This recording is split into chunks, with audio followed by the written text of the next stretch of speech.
And it's been so long, but I will be there. I sing this song to pass the time away, driving in my car, driving home for Christmas. It's gonna take some time, but I'll get there. Top to toe in tailbacks.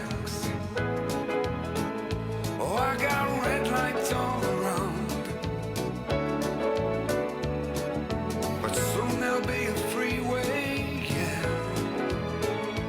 Get my feet on holy ground. So I'll sing for you, though you can't hear me when I get through, and feel you near me. I'm running my car, I'm driving home for Christmas, driving home for Christmas, with 1,000 memories. I take a look at the driver next to me. He's just the same, just the same.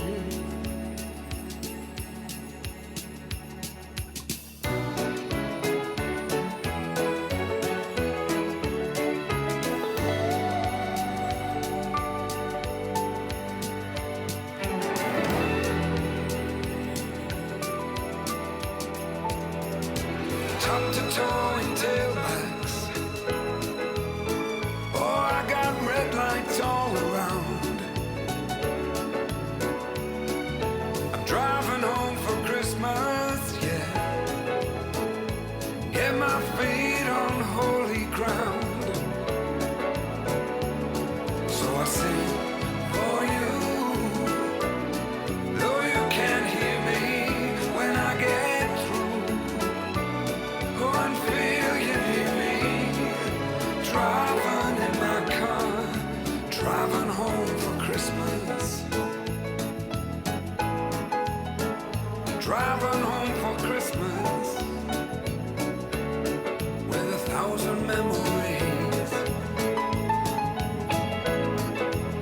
I take a look at the driver next to me. He's just the same. He's driving home, driving home, driving home for Christmas.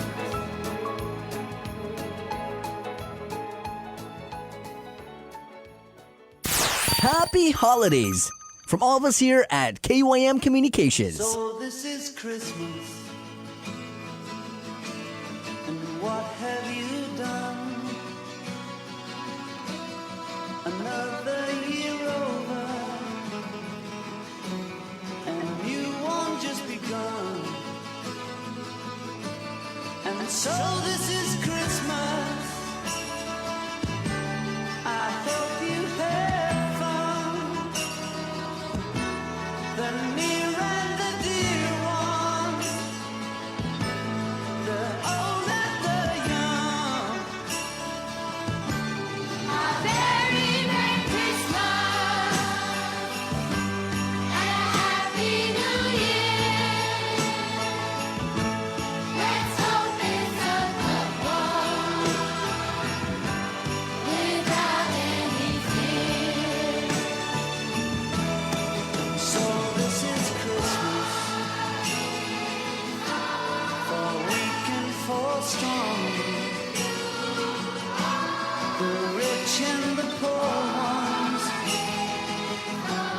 The road is so long,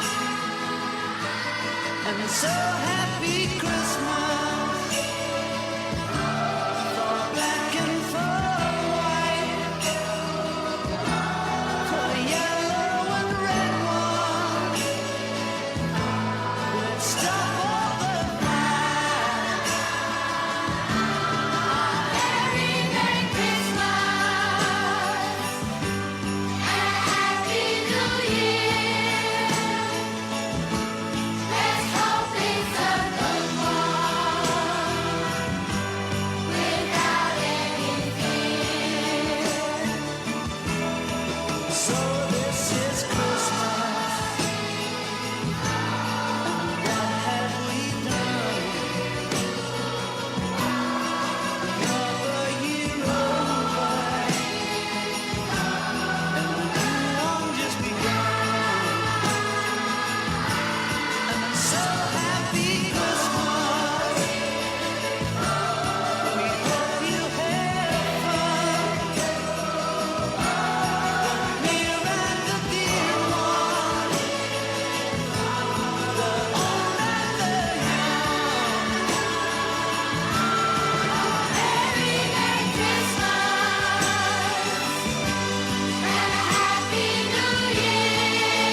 KUAM-FM Hagaya, Guam. You're listening to The Link with Chris and Sabrina on Breeze 93.9.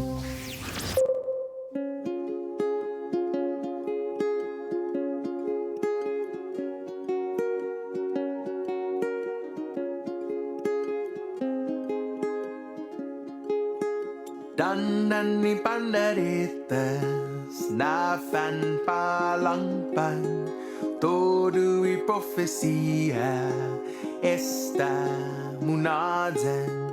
Danani pandaritas na fan palangpan todo y profecía esta munadan. Pobli pat konta gilid san bile ngosen ya sonya kulen dogagwi danan ni pandaritas na fan palangpan todo y profecía esta munadan danan ni pandaritas na fan palangpan todo y profecía esta munadan. Pobli pat konta nina fot gungwi nu ula gunana satinang sigwi danan ni pandaritas na fan palangpan todo y profecía esta munadan danan ni pandaritas na fan palangpan todo y profecía esta munadan.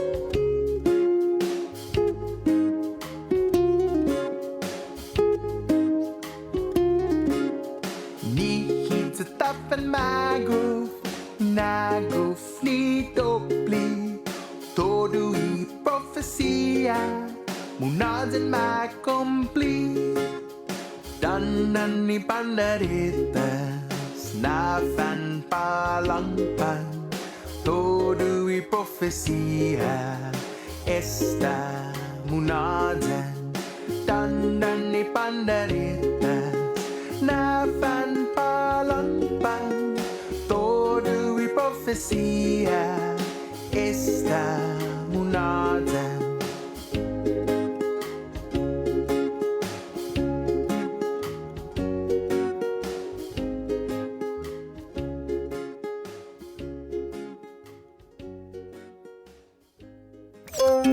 Chris and Sabrina with The Link.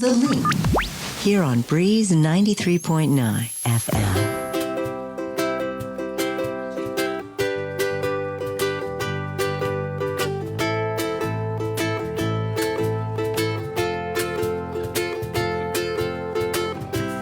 It's the most beautiful time of the year. Lights made the streets spreading so much cheer. I should be playing in the winter snow, but I'ma be under the mistletoe. I don't wanna miss out on the holiday, but I can't stop staring at your face. I should be playing in the winter snow, but I'ma be under the mistletoe with you, shawty, with you, shawty, with you, under the mistletoe.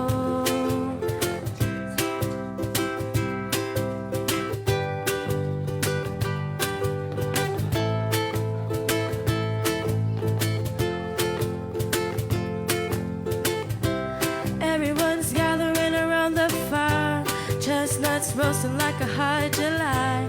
I should be chilling with my folks, I know, but I'ma be under the mistletoe. Word on the street, Santa's coming tonight.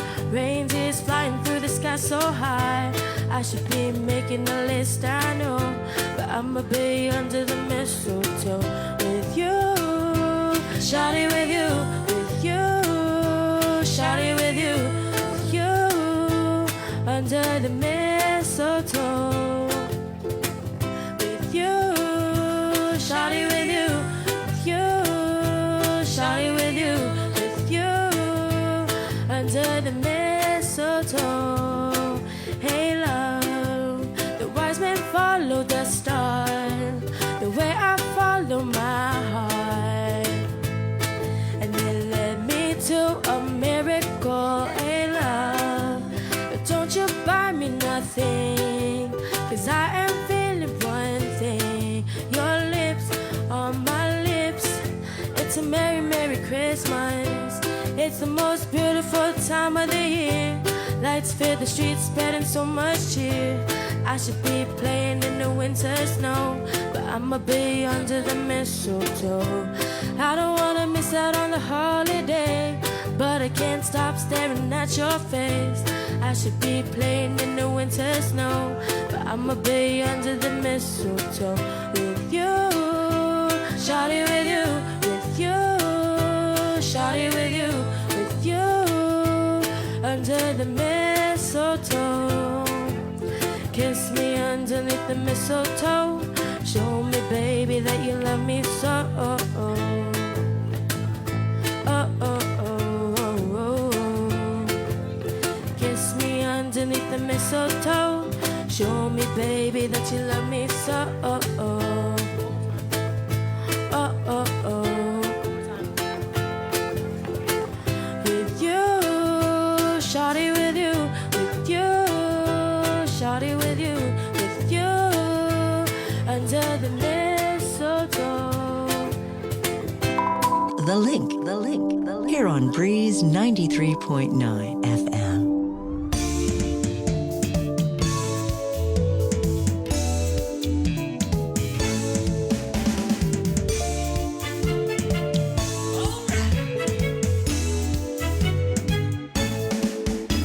It's Christmas time here on the islands, my favorite time of the year.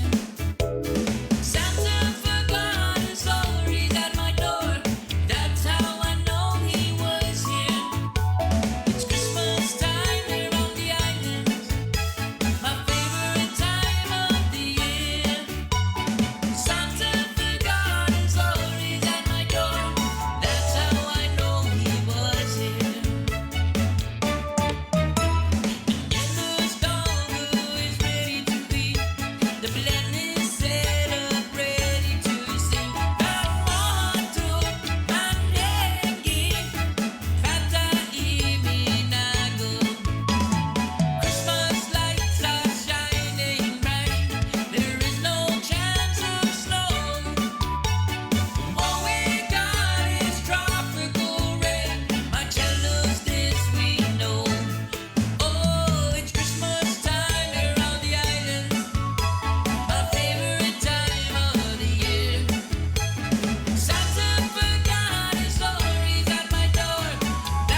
Mac.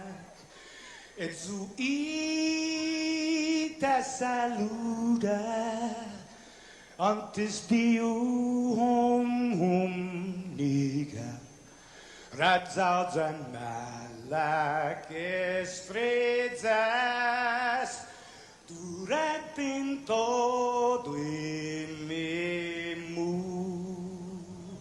A nogi distancia kumukupugi palu zangiman malak guafi ikonum nasugi airi prebatu la noci nai banderata gaigi pues atan fanny bandera kau esta pagua pumalalapa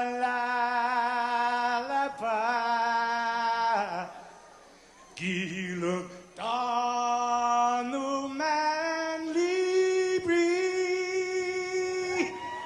sentamiti man ko badi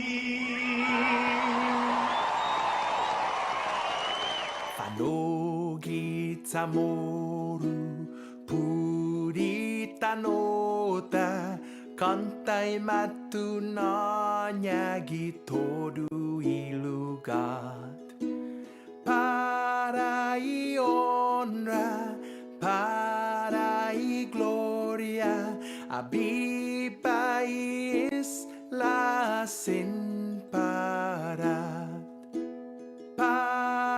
y honra, para y gloria, abiba is la sin parar.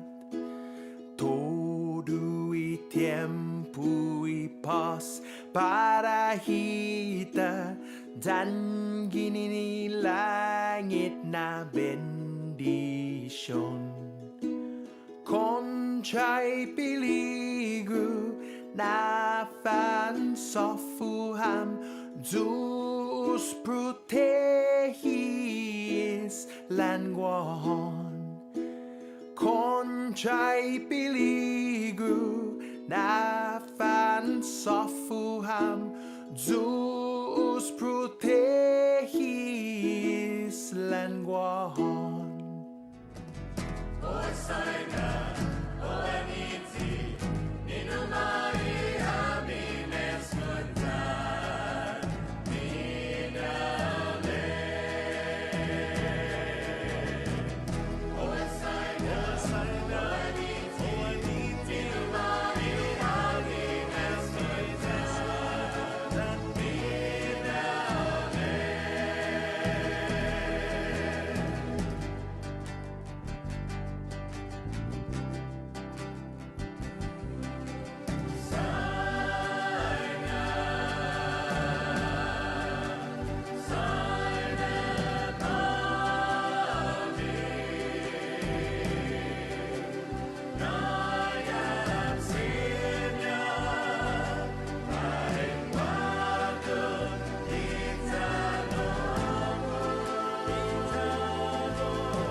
Good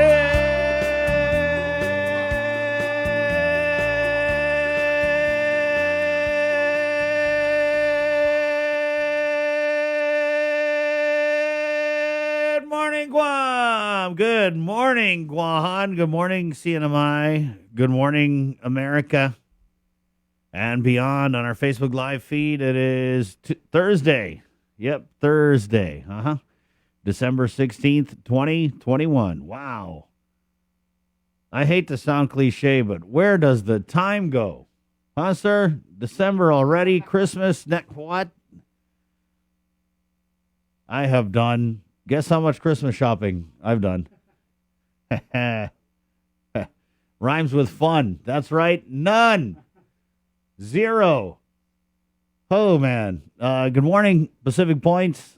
Calvo Enterprises, IT&E, and Jack in the Box. They are very proud to present, I'm talking like blushing proud, this episode of The Link at 6:30. What kind of day is it out there, guys? Let's go check it out. Joe Sir is going to head out. Thank you for joining us on the Breeze 93.9. Remember, you can catch it on the radio or the KUAM News app. We're also, I believe, on Channel 10, and then we jump on KUAM TV at 8 a.m. Okay? Good morning on you guys. As always, a great, big, giant show for you guys. This show is so big. People were looking at it funny when we brought it in. They're just like, what is that? That's huge. Oh, my goodness. Coming up on the show this morning, our good buddy, Dr. Ho Wen. Is it raining? Is it raining? No. It's a beautiful day. It's a beautiful day out there. That's right. It's a beautiful day in the neighborhood, to quote a phrase. I think somebody's got copyright on that already. Oh, man. Hey, Jay, good morning. Good morning. How you doing this morning, my friend? A little bit of a rough start. We had some behind-the-scenes issues with the network or something. Yeah, good thing you guys are not. We're not broadcasting then, because I was saying like every four-letter word in the book. Yeah. When the network doesn't work, I am not a happy camper. That's it. That's how you make Jason mad. So Jason Salas here. Sabrina Salas-Mantanani, she's on leave this week. We're pretty sure she'll maybe be back tomorrow for a little company shindig that we're having. Good morning. It's 6:33. You know what would actually calm my spirits and make me feel better? What, Jay? When IT stuff goes awry and everything like that, that's when my blood boils. Yeah. Some good Christmas music by some talented youngsters. That's it, man. Right on. And even if they were related to you? Yeah, that's right. That's a bonus. Oh, wait, are we going to play my... yeah, we're going to play my boys' We got it ready to roll. They actually played it at like the PTO meeting for DL Perez. And we'll play this, guys. Now, this is Daniel L. Perez, after whom the school is named, not Daniel Perez from our newsroom in the back, right? Yeah. I just realized that the other day. I'm like, hey, nobody ever made that joke. It's like Daniel Perez, covering Daniel L. Perez. Yeah, so just check it out. My son's, he's in the middle. And this is Channing, right? This is Chase. Yeah. Chase, and he kind of just mailed in his performance. We could tell the difference generational of that expression, because I was like, he mailed in his performance, and then I was talking to my older daughter, and she was like, yeah, he phoned in his performance. So 6:33, yeah, so we're going to go and play this little performance here. Let me see your Christmas lights.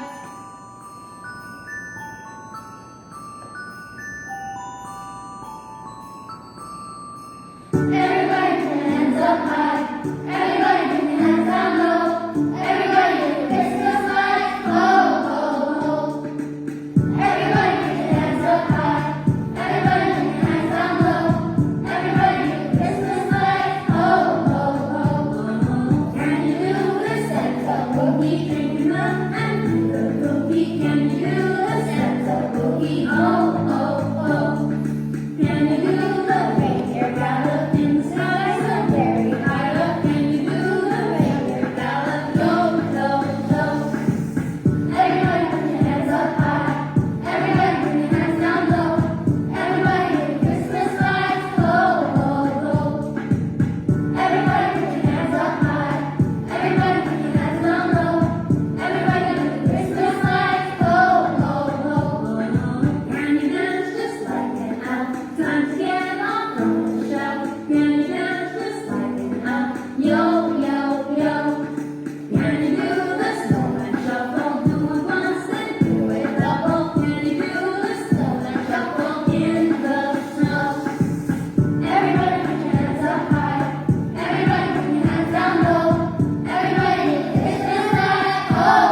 The fact that our network was having some issues now, Yeah. that's in the past. You feel man. good now? Yeah. Right on. Probably even more so that I've never heard that Christmas song before. Neither have I. What? But you know what's cool about our when we were kids doing Christmas performances? A lot of that how they saved the video didn't last, right? Because Or it's got like the date and the time, Yeah. and it says tracking. it'd And be really embarrassing to see those. yeah. But they did that. They recorded that actually during class, and then they played it later for the PTO. They had like a PTO thing or something. And so. Chase was in the back row, right? In He the was middle. kind of in the like the center screen. Cute, man. 6:35. Yeah, so all the kids, they're going on Christmas break next week. So a lot of they're doing their little performances or their little Christmas functions in the public school system. So, hey, good morning. It's Thursday, December 16th. Again, the link, Dr. Hall Wen's coming on to talk about the Omicron variant and what he thinks about the Omicron variant. Very interesting. Very interesting. As sir, I know we've been tracking this Omicron thing, and there was a couple cases they had in Hawaii where it was just community to no travel history at all, and then what they're saying is with the Omicron is the symptoms are more mild, right? But it's more contagious. But it is like 7 to 8 more times contagious than the Delta variant. And Delta itself was what 2 to 3 times more contagious Yeah, it than, was than than the Alpha, original strain. right? Yeah. So Oh, is that what they're calling version 1 Alpha. OG Yeah, coronavirus? the or OG whatever? COVID is called Alpha. And so he was telling me that at his daughter's, I guess his daughter goes to college in New Orleans, Yep. and they had sent a letter out to the school saying that basically something like half the school had Omicron. Wow. And so they're anticipating, he was telling me that from stuff he's been reading, that they're anticipating that Omicron is going to spread like wildfire during the month of December, right, for the holidays. Interesting, because I was reading something because like from the world of sports, there is a fairly large spread right now in the NFL, and the NBA is starting to pick up, and they're saying exactly what you said. They're anticipating that there's going to be a big uptick after New Year's. Yeah, because of Christmas. But what Doc was saying was that it looks like most of the cases that they're seeing are mild, very mild symptoms.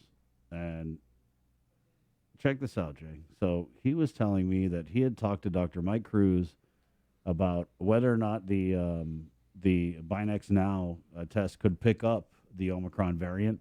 There's also all the scientific stuff, and what made him ask was that most of the symptoms for Omicron that are being reported across, the media and different areas that are struggling with Omicron cases, they say it's like stuffy head and sinus. And so he was telling me that the clinic over at AMC has been jammed with sick visits, people who have those symptoms, right? But they haven't had any COVID positives.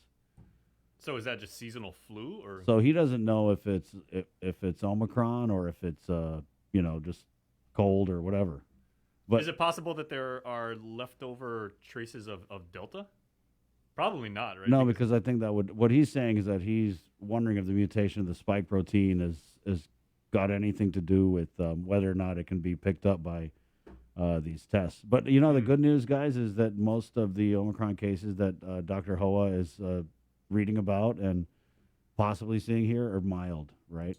And he's going to come on and talk about it. He explained the whole thing to me. It's funny because I went for my checkup, right? But we ended up like the first 30 minutes of the appointment, we were just talking about Omicron. And he was telling me, he's like, yeah, people think I'm crazy. And I was like, well, if people think you're crazy, I want you on the link tomorrow morning. So he is coming on. And meanwhile, you're sitting there sweating bullets, and you're like, "Doc, can Yeah. you get to like my diabetes assessment? Because I haven't Right. eaten. Yeah. I'm nervous as hell. I talk Yeah. about this on the link. So how did that go? If you don't mind It sharing. went great, guys. I'm now, I don't have diabetes anymore.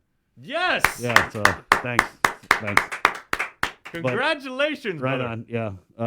So my That's fantastic news. Yeah, thank you. My A1C was 7.0 about 3 some months ago, and I got it down to 6.1, which is in the low end of the pre-diabetic stage. So I don't have diabetes anymore. But of course, I don't want to just give up and go back to the old habits because it's very easy to go back into having diabetes, right? And it was kind of funny because my other numbers. Now, apparently, there's something else I got to worry about. Oh gosh. Yeah, tell me about Are it. you serious? What? So I was now? like, oh, great, that's good. He was like, Ho was like, wow, that's amazing. Just keep it up. You know what I mean? But apparently my cholesterol, there's one cholesterol that's from what you eat. Yeah. Like not that one. That one he was like, wow, it's really good. It was like 80 over 150 or something. So he's saying, wow, That is good. You eat pretty good. It was the other one, the LDL, the one that's got to do with like your your genes, your family history, right? So that's the hereditary one. Yeah. Yeah. And so that one was like, it actually went up. And so that runs in my family on my grandfather's side. And man, it was so interesting because I've been really like busting my ass in the gym and that thing went up. And I was like, how did that even happen? And he goes, well, it could be family history or it could be that you need to get like a target heart rate. So he was saying that I need to do more like aerobic running. I hate running so much. And swimming. Because the exercises that you've been doing are for weight loss, burning fat, and just like building strength, right? Right. Yeah. You're not doing hardcore cardio. Oh no, God, thank God. So I guess I got to add that. As many times as you ran and trained for all the 5Ks and the 10Ks that you did, you hate running. I hate running. I mean, if you ever look at someone who's running, do they ever look happy? They always look like they're about to fall over. I'm the opposite. I really, really love doing cardio, Really? and I love getting the heart rate up and everything like that. Strength training has never really been my thing. I mean, look at me. But he said just do what you want. So there's options, right? You can go on the bike, you can run, you can swim, you can do jumping jacks, that kind of stuff. So that's my next thing. God, I was just like, what the heck? Good news, and then just cholesterol. But the thing that got me was he was like, yeah. So he basically said, and guys, what I really want to stress here is I reversed my diabetes without any medication at all, none. And so it's funny because I was talking to a cousin of mine, and her other half is like the same situation, but their doctor put the guy on all these different meds. So you can actually do it, and that's what Ho was saying. He was like, Chris, I don't care if your A1C is like 12. You can reverse diabetes. And you can, you just got to take that step, whether it's like walking after work and make it a family thing, say, hey, let's go take the kids, go for a walk or something. When you park at the mall, do you really have to be right next to the sliding door? Yeah, you park by the road. Park far away. Yeah, park by the road. Yeah, the parking's usually better there anyway. Yeah. Yeah, so that's it. Have you ever had issues with your... I know Joe's got issues with his club, but the thing was he said, okay, so go and get some aerobic exercise, keep doing what you're doing, come back in March, and if it doesn't go down, then it's your family history, and I'm going to put you on, like, Crestor or some kind of cholesterol thing. I never had I had a major issue with my cholesterol, but a couple of years ago, actually now... Was it like the one from eating, or...? Yeah, because 4 years ago, I went for a checkup, and the physician that was seeing me, she's really, really lovely, and she's like, wow, your levels are actually pretty good. You tell me you exercise, you don't drink, you don't smoke, you don't do drugs, you're basically the most boring person in the world. But your levels are good, but she's like, but your cholesterol, based on what you eat, is a couple points higher than I would like it to be. And she's like, do you eat like fried food? I was like, yeah, like I get French fries and, like stuff. And she goes, just, cut that down. So that day, I quit French fries cold turkey. Haven't touched this stuff in 4 years. And my cholesterol's been good. Because thank you. So you're 4 years sober off of French fries. Sober off of French fries. Bro, that's tough. That's tough, bro. It's tough. I love French fries. But my thing is, it doesn't take crispy. A lot. It doesn't take a lot to motivate me, and peer pressure has never been a thing for me, which probably explains a lot. Yeah. Puberty was actually very, very easy for me. Guys were like, hey, my voice is dropping, and we used to throw frogs at girls and everything, and now they look pretty good. What's funny is, but for me, I was like, okay. She said it's got to be that way and everything like that. Never touched French fries since then. Wow, that's awesome. Yeah, I love French fries. I love them crispy, especially dipping them into Nancy. But that's something that I had to give up. But because you and I are like almost polar opposites in that regard, I'm really, really proud of you, man. Because you recognize that something could have been a much larger problem. Yeah. And you made the decision and you put in the work. And God knows at this company, Here's the real everybody's kicker, walking right? around with all sorts of amazing food. I know. And I saw something. I mean, okay, side story. Yeah. There was this one time when I said, we finished like the link, and I was like, hey, Joe, Sir, and Bree, I'm going to treat for our friends at Midam, right? The Korean barbecue place. Oh, man. Absolute amazing kalbi beef. They got the, the sticky little rice. appetizers. What do you call that again? Man, I always forget. It's like, is it Ponchon or something? I don't know. No. So I treated. So I ordered, and I knew you weren't eating that way. So like, and I tried to avoid you, but Chris and I wound up passing each other in the hall. Then he's like, and he just smelled, and he's like, hey, bro, what's that? Is that me? Oh, come on! And he started crying. He was. Tears were coming down his face. He was like, man, I love that. I'm just a big teddy bear. I'm sorry. And he said more 4-letter words in my direction than I was saying this morning when the network went down. Yeah. Well, thanks, Jay. But you know what? But you actually, and my point is, you actually maintained, and there were a lot of temptations that you probably could have given into, and you could have backslid a whole number of times and everything like that, but you didn't. And I think the results of your appointment yesterday, that's all on you, man. Hey, to me, the biggest win was I had that great appointment yesterday. I didn't go all crazy. I mean, it could have been like, right on, where's the ice cream at? But I woke up this morning and I went to the gym just like it was a regular day. So good. Nice. I wanted to go back to that puberty thing you were talking about. Oh, boy. Yeah. Sorry, I don't know about that. That thing. Yeah. It's funny because before I went through puberty, bro, my voice was like, hey, Jason. It's funny. And when I would call. It's not the Chris Barnett that we know and love today. When I would call, like people on the other line would be like, thank you, ma'am. It was so embarrassing. Imagine being that happened to me when I was 14. I went through the Winchell's drive-thru. I was like, yes, can I have a soup and sandwich combo? Oh, yes, miss, pull up forward. I'm like, damn, dude. Yeah. And of course, when you're that young and your body's developing, what is the most insulting thing in the world is to basically emasculate you. And I was like, right. Dang. I remember we used to order pizza with my cousins and be like, yeah. And they'd go, okay. Well, thank you, ma'am. What the hell, ma'am? Okay. Now, just following up with this whole puberty, stroll down amnesia lane and everything. One thing that every proper Guamanian and probably American, Bonchon. It's called Bonchon, guys. The Korean appetizer. Sorry, thank you, Doreen. Good call. Okay, when we were going through puberty, right? Those very, very formative, very sensitive years. Yeah. Especially us, because we grew up in the 90s, right? No internet, no social media, no smartphones. What's the longest you ever spent on the phone overnight with a chick? I logged 9 hours. Wow. You're a champ. 9 hours? 9 hours. Eight in the evening until 5 the next morning. Same phone call. Wow. It went nowhere. Nowhere at all. Yep. Back then, you would just be like, hey, I'm going to go do something. You're going to put the phone down. And of course, the last hour and a half What'd of that you do? is I like, made rice. Yeah, the last hour and a half, I was like, okay, I'll say good, and then you say bye. All right, ready? Good. No, you hang up first. You hang up first. So mine was 9 hours. How about you? Yeah, and then when they hang up, you're like, why'd you hang up? I wasn't much of a talker, Jay, on the phone. Really? Yeah. Okay. Joser's amazing story is when Joser he grew up and went to college in the Philippines. He actually shared this with me like the other day. His now wife, who he dated for quite a while, moved here because she's a pharmacist. Yeah. Came here. He maintained, if you don't mind me sharing, sir, he maintained too late. He's already sharing it, sir. 6-year long distance relationship before he moved over here, joined her, married her, had children, bought a house. 6 years. Way to go, sir. Everybody complains now on social media, oh, look, I can't do long distance relationship for a week. And that's like people in Jigo and Pneumatic. Yeah.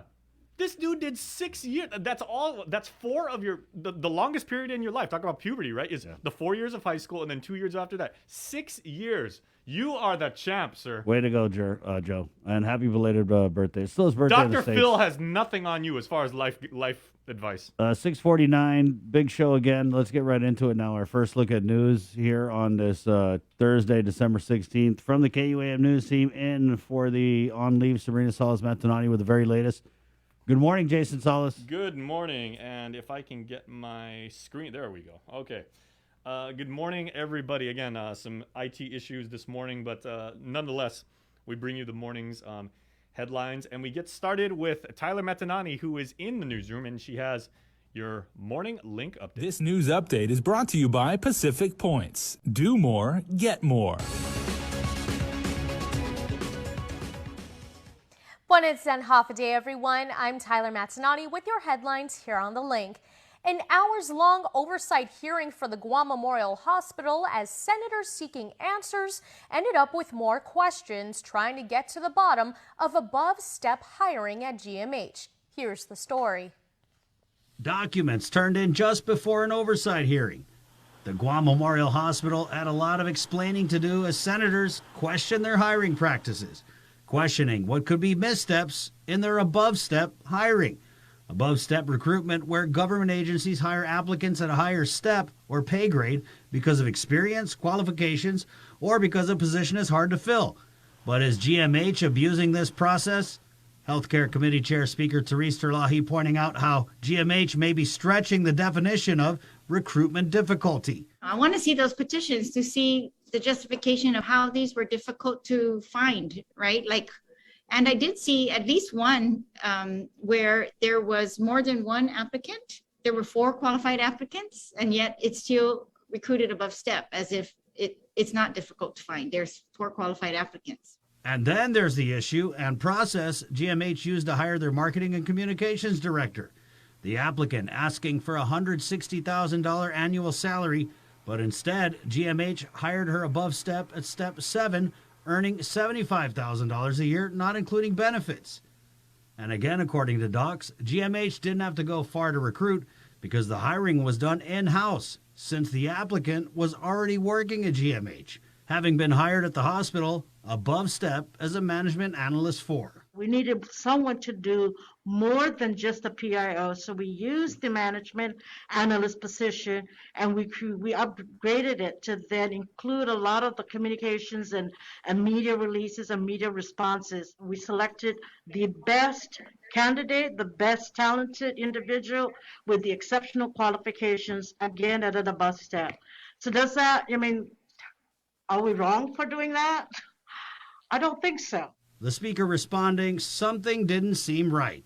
It just seems peculiar to me that we have the ending of a PIO, and then we open a totally new position, higher salary, and then we recruit above step there to, I don't know. It's I can see why the media and some of the public have really questioned this. And unfortunately, yeah, I still want to look at the documents myself because I haven't received all of them. Senators weren't the only ones in the dark, as GMH board member Sarah Thomas Nettie Dog told the Health Committee the board doesn't know about hiring until after the fact. Nettie Dog saying the board will likely revisit the 2008 policy that gives the GMH CEO the authority to recruit and hire above step. She does report to us when these vacancies are filled. I would personally like to revisit the 2008 board action that was taken and revisit that and see how we can update it. As for the oversight chair, the speaker also plans to look further into the hiring at GMH once she gets the information and documents she had requested but did not get. We do have the documents, Madam Speaker. Unfortunately, our Xerox machine broke down. And so we ran out of time trying to get that Xerox machine working. For Guam's News Network, Chris Barnett reports. A bill to appropriate $25 million, or the second half of the governor's Local Employers Assistance Program, was passed by senators. It was one of the series of measures that will be headed to Adelup for signature. Nestor Lecanto has a recap. The local pandemic recovery bill, dubbed LEAP, got the nod of 12 of the 13 senators present. Only Speaker Therese Terlahi voted no, issuing a statement saying while she supports the program, she believes the entire $50 million should come out of American Rescue Plan funds and not the local general fund. Others raised similar concerns, but voted for the measure anyway. Senator Tello Taitigui made mention of the spending in her closing remarks. For me, this most recent legislative session has unfortunately served as a precursor of what politicians know full well is scheduled for the next year. Whether it was a decision to maximize federal resources first, before obligating limited local taxpayer funds, to inserting the legislature in a process of ensuring that settlement funds are prioritized for programs and activities benefiting those who have been harmed, this legislature just didn't go far enough. Meanwhile, getting through by the narrowest of margins was Senator Tony Atta's bill to authorize the use of firearm suppressors. It passed 7-6 with Senators Pito Terlahi and Vice Speaker Tina Barnes absent. Senator Taitigui's bill to require adoption agencies to be licensed, and Senator Sabina Perez's bill to improve the process for government sole source procurement also made it through. In all, senators passed a total of 12 bills. They'll be sent to the governor for her action. For Guam's News Network, I'm Nestor Lecanto. 27-year-old Akmal Koziv appeared before Magistrate Judge Jonathan Kwan in Superior Court for an arraignment hearing where he pleaded not guilty. At this time, the court is ordering a forensic evaluation to be performed. Koziv is charged with the November aggravated murder and aggravated assault of Dr. Miran Rabati at the Poinciana apartment complex in Tamuning after a discussion about vaccines, according to court documents. He will next appear before Judge Senzon, who will issue his next court date. 48-year-old Henry Alvendia appeared before Magistrate Judge Jonathan Kwan in Superior Court for an arraignment hearing where he pleaded not guilty to the charges. It was last week that during a vehicle search near Tarzan Falls, officers found a loaded shotgun and rifle, 44 resealable plastic baggies, 3 plastic straws containing meth, and a small baggie containing meth. As KUAM reported, back in 2015, Alvendia was indicted for taking bribes from local businesses. He was sentenced in 2019 to 1 year and 1 day in prison. Alvendia is being charged with possession of a Schedule II controlled substance with intent to deliver, possession of a firearm without a firearms ID, and possession of a Schedule II controlled substance. That's it for now. We'll see you tonight for KUAM News Primetime. This news update is brought to you by Pacific Points. Do more, get more.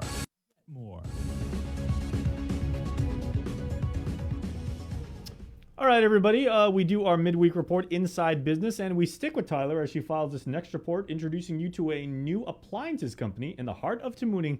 Here is Inside Business on Midday. Medea is one of the largest producers of major appliances. On this Inside Business, we bring you into one of the newest and coolest businesses on Guam. At the beginning, we built a building. Nobody knows what's this one. They thought the outside looked like a restaurant, like a GPO, something like that. But eventually, I explained that this is a Medea Appliance Center. It's a nice showroom. Franco Hoy, president of the business, tells the story of bringing the largest high-tech global manufacturer of appliances to Guam. Medea Group is a Fortune 500 business that is highly known for its air conditioners, but there's so much more to them. At the same time, when you buy appliances from us, for example, you buy a rice cooker, microwave, refrigerator, you think about your kitchenware. That's right. The second floor is dedicated to household and kitchen items to match with the appliances downstairs, making it the perfect one-stop household and appliances center. But the journey to get to where they are now was definitely not a breeze. The project started 3 years ago, but they immediately found difficulty and hardships just 2 years into the project when the COVID-19 pandemic swept the world. And then I don't know if the building can finish or not. And we had a lot of hardship in 2020. So we stopped for a long time. And eventually, with the help of the local contractor, we made it successful. You can't experience success without going through challenges. And when restrictions began to ease, they got back to work and eventually completed the beautiful glass building we see in Tamuning. Hui says when customers come through their doors, the goal is to deliver everyone the VIP experience. When you're here, you feel, it look like your home. They currently have 21 employees, but he says they're looking to hire more soon because at Medea, it's more than retail. It's the whole package. Because not only retail, we do also the service, we do also the installation, delivery. They're also developing their online store to deliver even more convenience to customers. People can buy and shop and give us a call and then pay by credit card, then we deliver to them. So they don't necessarily to come here, just give us online payment, then we deliver to their home. But we encourage you to check out the store to see the wide variety of options they have. Enjoy the shopping experience and learn more about Medea. For Inside Business, I'm Tyler Matinani.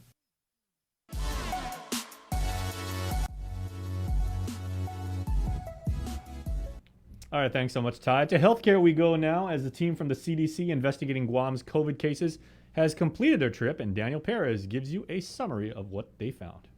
The team from the Centers of Disease Control and Prevention investigating the island's DOA cases have left the island earlier this month.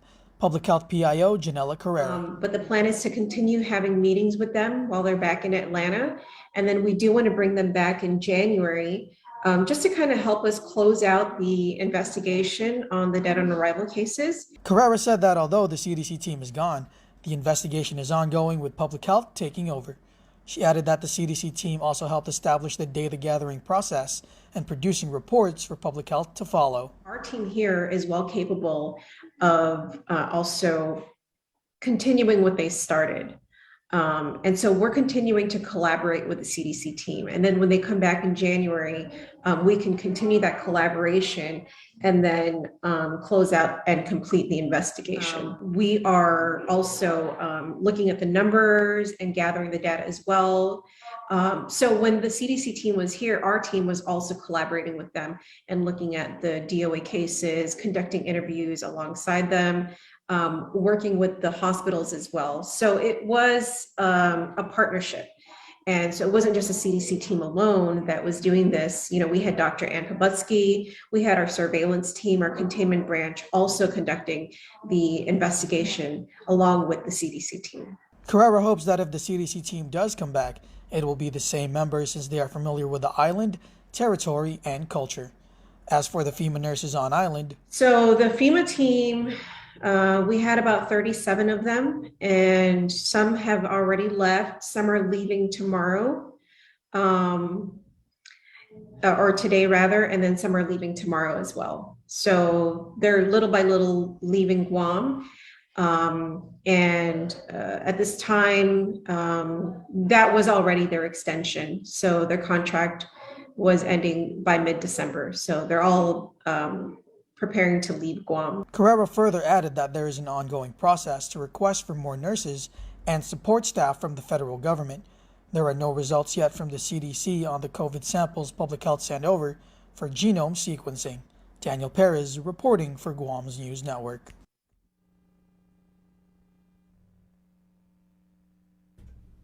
All right, and let's take a look at island education now, as GDOE gave senators a status report on, among several other things, how the agency plans to use federal funds.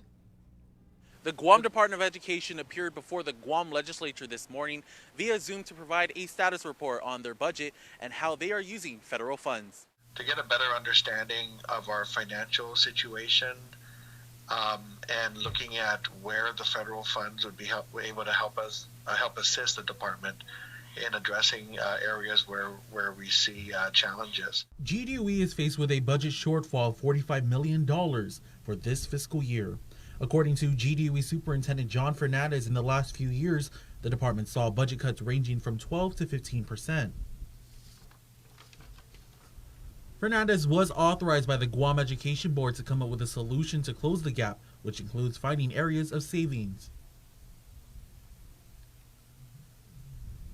GDOE's enrollment has decreased by about 2,500 students in the last 2 years. Fernandez shared GDOE's plan to address the shortfall. Fernandez says GDOE will continue to work and address to close the shortfall. He also adds that the $9 million shortfall are more manageable than the $40 million, which means they can continue to operate.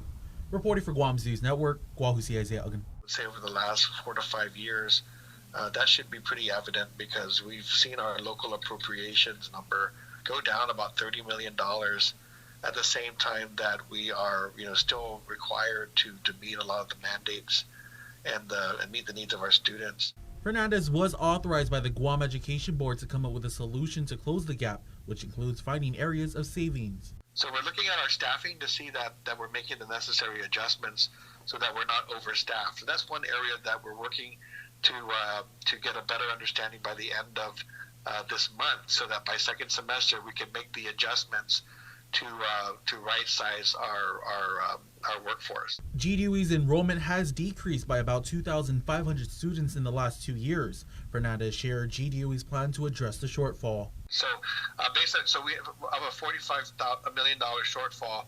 We're looking to save about $900,000 to maybe $1 million, if hopefully more, through cost containment. With federal funds, we've identified approximately 34.9, so almost $35 million. and then we're still looking to solve about a $9.6 million gap. Fernandez says GDOE will continue to work and address to close the shortfall. He also adds that the $9 million shortfall are more manageable than the $40 million, which means they can continue to operate. Reporting for Guam's News Network, Guahusi Isaiah Ugan. All right, and now here is Uncle King Conception with your day's headlines in Chamorro. Waras na updates to get some to be sa morgan ni KUAM News. Presenta ni Familian Mito gi First Hawaiian Bank.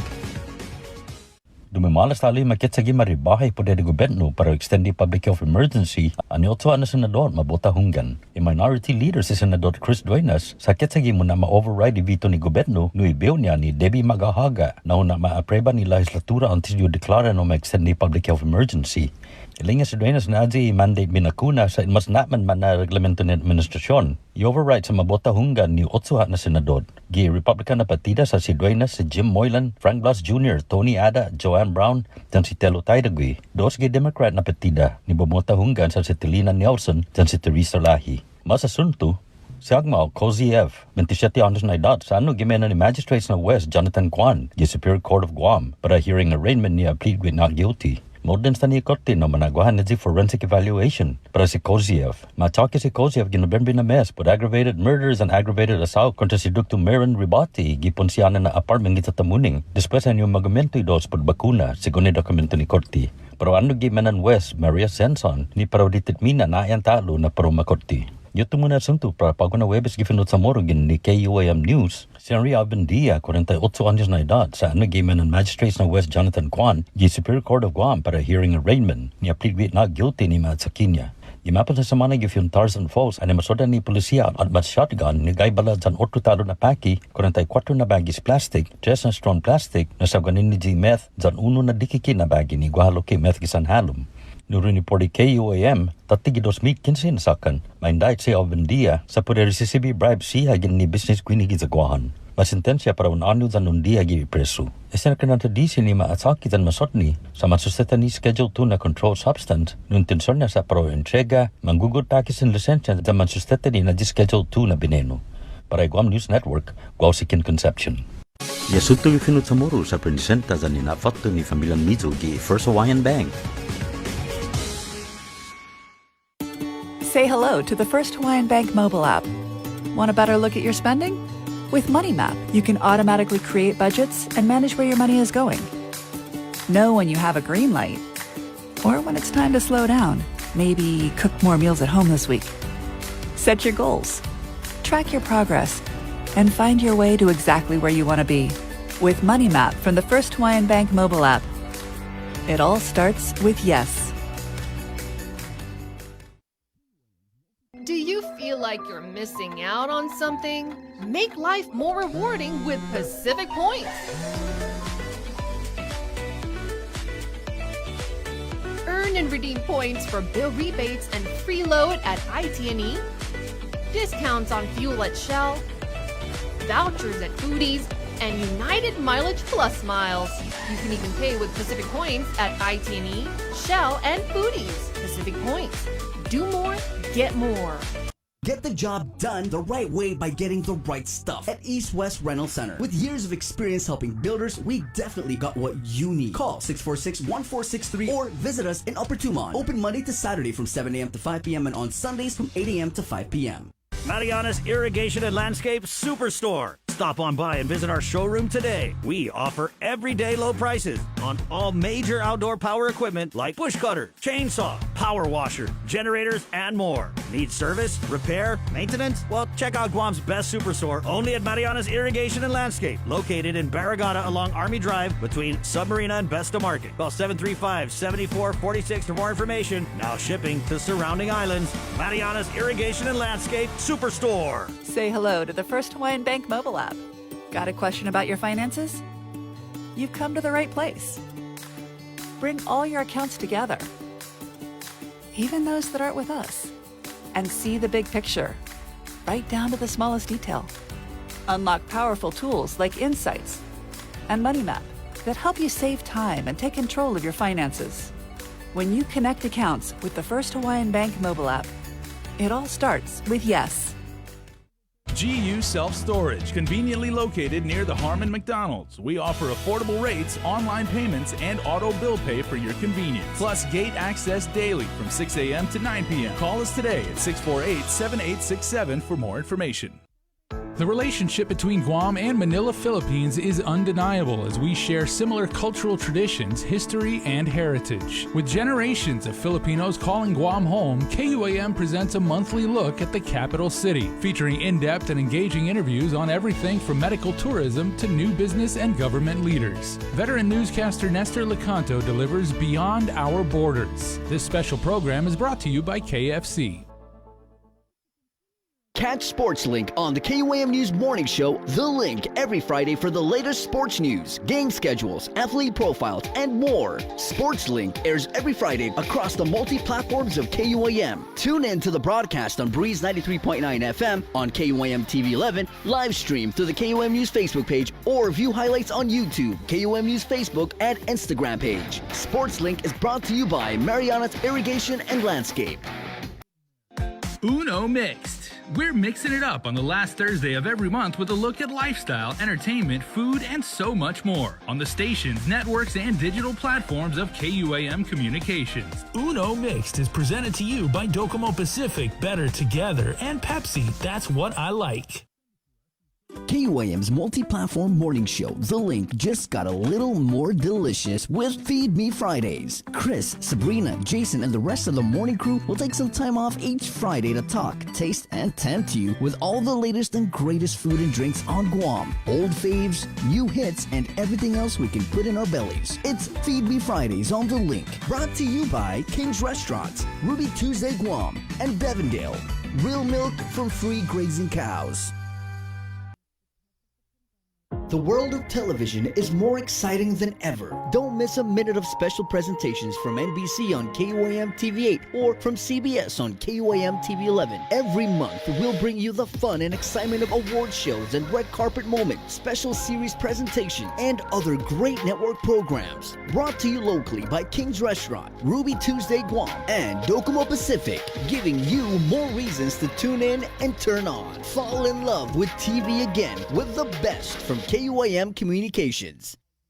Let's get merry during the most wonderful time of the year by making spirits bright. KUAM Communications and Coast 360 want to highlight your decorations and lights by flooding the social media pages of KUAM with your videos and photos. Finish your holiday setup, snap a few shots or video of your delightful display, and send it to us through social media or email them to promotions@KUAM.com. Check out our posts every Friday or tune in to KUAM News Weekend Edition for a special montage of the submissions certain to be making spirits bright with every broadcast. Warmest holiday wishes from KUAM Communications and Coast 360 Federal Credit Union. Together, we thrive.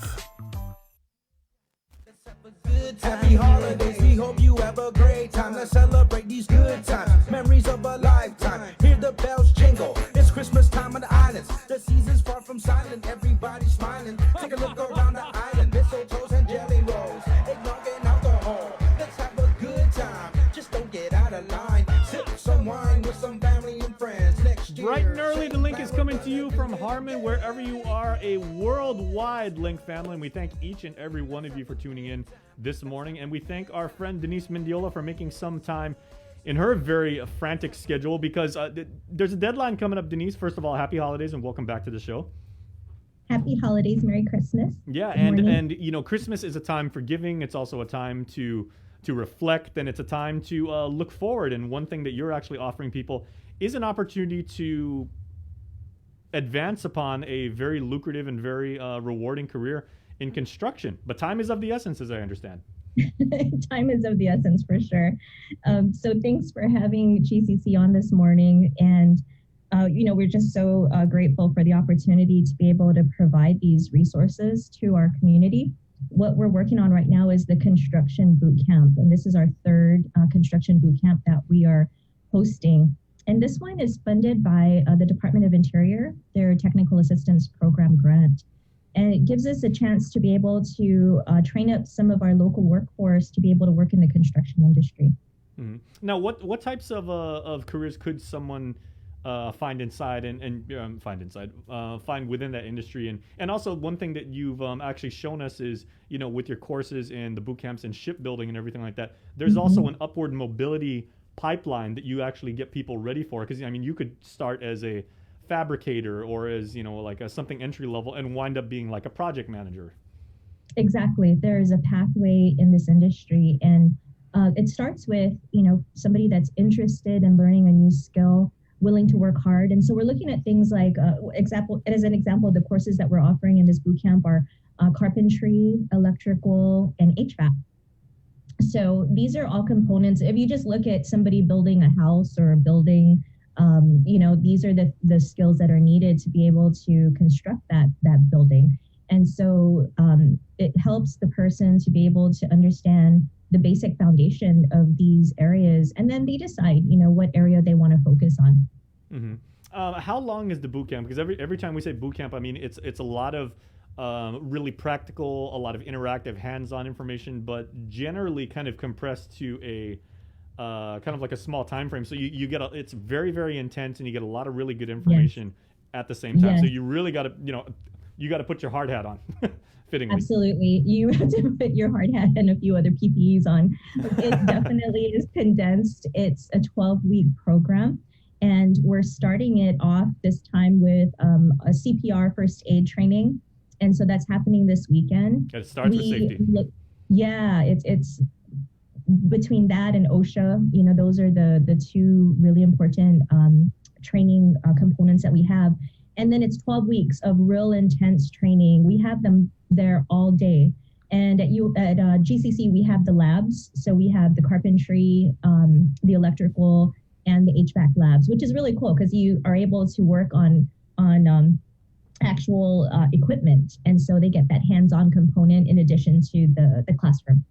Very cool. And there are certifications that you could qualify for when you do this, and it's, you know, again, you know, like the CPR is one aspect of that a lot of people, I would say, probably overlook. But at, you know, on a job site and like out in the field and everything like that, if you have those skills, you're going to be unbelievably in demand for, you know, for some sort of employer if you know how to respond to, you know, an industrial accident, or, you know, like somebody saying like, you know, like I'm not, you know, I've got an ache in my arm. It's like, okay, I have training in this with this particular industry. May I check you out? And safety is number one. Yeah. So this is the first thing that they should be learning. And this is something they can take away with them if they decide to do other things. But they do earn a certificate in that they get the card after they complete the course. And then they also get the OSHA 10 certificate, work ethic certificate, work keys, NCRC recognition. This is a national recognition where they place. And so in addition to that, when they learn the electrical, carpentry, and HVAC, they also earn college credit. So they're going to be college students during this time. Which can also lead to, you know, other endeavors of study if you decide to go that way and everything like that. I mean, hey, you know, turn it into a degree program and everything like that. You know, you're building on your career, which is entirely the point. Building, right? Exactly. So if anything, you're going to learn some basic skills in this industry. And then the hope is that you're going to be hired up. So we have 2 employer sponsors with us, and they're going to be interviewing these completers. And then once they decide who they want to hire, then this person steps right in and is an employee of that company. Mm-hmm. Now, Denise, is the target audience for this specifically, are you looking for people without any sort of experience in the construction field, like, you know, total newbies, but, you know, ambitious people who want to get into like a very rewarding line of work? Or you know, this is Guam and everything, everybody's got a cousin who says like, oh yeah, like I spent the summer, you know, me and my uncle had me come over and, you know, we mixed concrete, you know, like we maybe laid tile, you know, we did some shingles on the roof and everything like that. So I've got a little bit of experience, but the certification kind of interests me too. Or is it, you know, we'll take all comers? We take anyone. Nice. Our priority, the priority are folks that are looking for jobs and that are motivated, and that's where that work ethic comes in. So, you know, what we hear from employers all the time is, you know, you don't have to come in as the smartest person, but if you're motivated and you're interested and you're passionate about what you're doing, then we're going to give you an opportunity. They'd rather have that person with a good attitude that's going to show up to work every day and try hard than somebody that's not going to, you know, bring that to the table, right? So we take anybody that is interested at least 18 years old, unemployed or underemployed, and has a high school or high school equivalent or diploma. And those certifications that Denise was talking about, boys and girls and everything, that's really going to help when you get in front of a hiring manager, because they can say, oh, okay, well, I see you've got 3 years of experience. Tell me about that, and now tell me like different situations you've been in. What have you built before? You have those certifications. They don't ask any questions. They're like, I already know the courses you've taken. I know the skills that you have and everything, because, you know, that speaks volumes about what you know how to do. It's definitely a resume builder. It's something that they add to their we call them badges, and those certifications really matter. And so if you look at it these days, employers are looking for that experience. They're looking for folks that have tested and tried it out, had hands-on experience, over those that maybe have just, completed school but haven't had any experience at all. So this is what gives them that opportunity, their foot in the door. Okay, so like we said, time being of the essence and everything like that. Here's the ultimate question and everything. For people that are mildly interested right now, or you've maybe piqued people's interest, get your applications in, because when is the deadline? So if they can do it now, that would be great. Yep. We are getting started this weekend. So the best thing to do is to call us at 735-5627 or get onto our email, workforce@guamcc.edu. That's the fastest. And we'll be taking applications now until we start. And so, the thing is, this boot camp is completely free. So there is no financial obligation to the person that's participating. And we have employers standing by at the back end ready to hire. Yeah. How brutal is the application process? I mean, like, will I have to talk to a bunch of people and, qualify myself and say, this is my financial situation, this is how I did in school, this is, this is what I'm interested in? Super easy, one-pager application. We just need to get the data in there. We need to find out if the person meets the basic eligibility requirements. And then from there, we just talk to them, find out, a little bit more about them. And then we send them off to the employer sponsor. We send the applications over to them so they can take a look at it. Yeah, so it's that vetting process that just gets them in the door. Yeah, you want to qualify people, but I mean, this isn't like, like a shakedown period or anything like that. You're trying your very best to help people and match people, with opportunities to lead to bigger and better things. We're trying to train up our local community so that they have skills under them, and they are there's more opportunity for them to get hired somewhere, or even at some point start their own business. There's so many options available to someone that gets trained up, gets their certs, gets their degrees, whatever it is.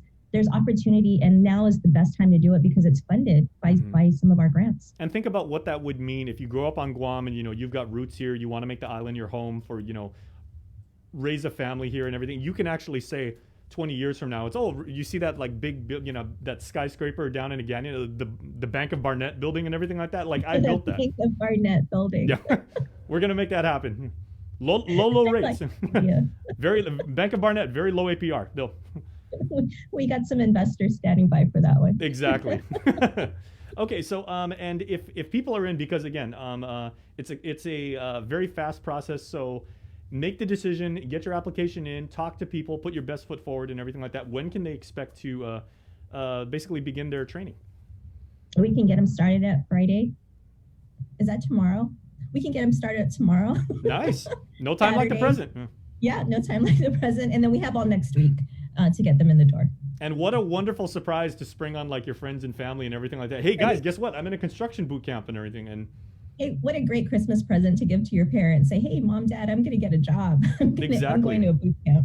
And then hopefully by the time March rolls around and everything like that, you would have completed the training. And then from there, you're off and running, and you're building, wonderful things on Guam.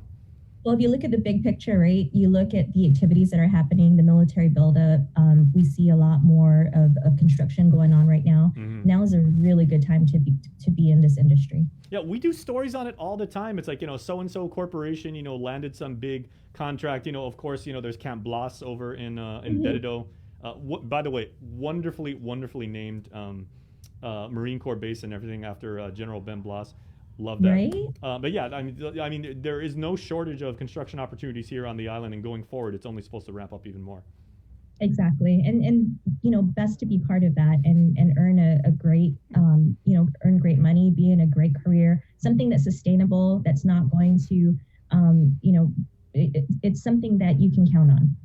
in this industry. Yeah, before we let you go, because we want to make sure everybody, first thing, where can people find out like more information about this? I'm sure there's people and they're like, okay, I saw Miss Denise come on the link and everything like that. I'm totally in and everything. Is there any resource online where people can find out more information? Yeah, the best place to go is our website, the GCC website, which is guamcc.edu.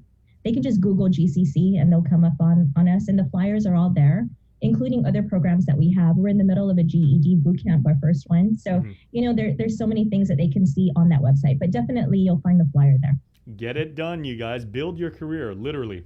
And okay, so before you go, this is what I wanted to ask. We had you on about a month ago talking about the shipbuilding boot camp that was ramping up and everything. How was the turnout for that as far as applicants, and how's it going? We had 25, and now we're at 24.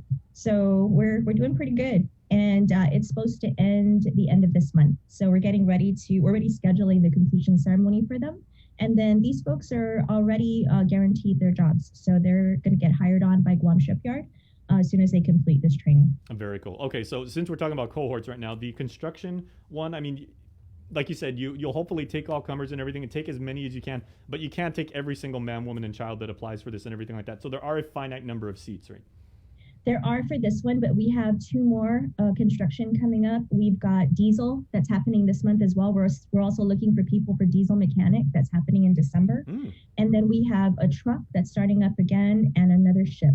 So there's a lot going on in the next few months. So even if you miss this, for the folks that don't get into this boot camp, we put them on another list and contact them again and see if they're interested in another boot camp. Very cool. So again, GCC doing everything under the sun to help you, realize your full potential and make opportunities better for you. So Denise, thank you so much. We always love having you on, and happy holidays to you and the family. Thanks to you guys. Happy holidays. Bye-bye. All right. And please stay tuned, everybody, because the link will continue with more information and fun when we return.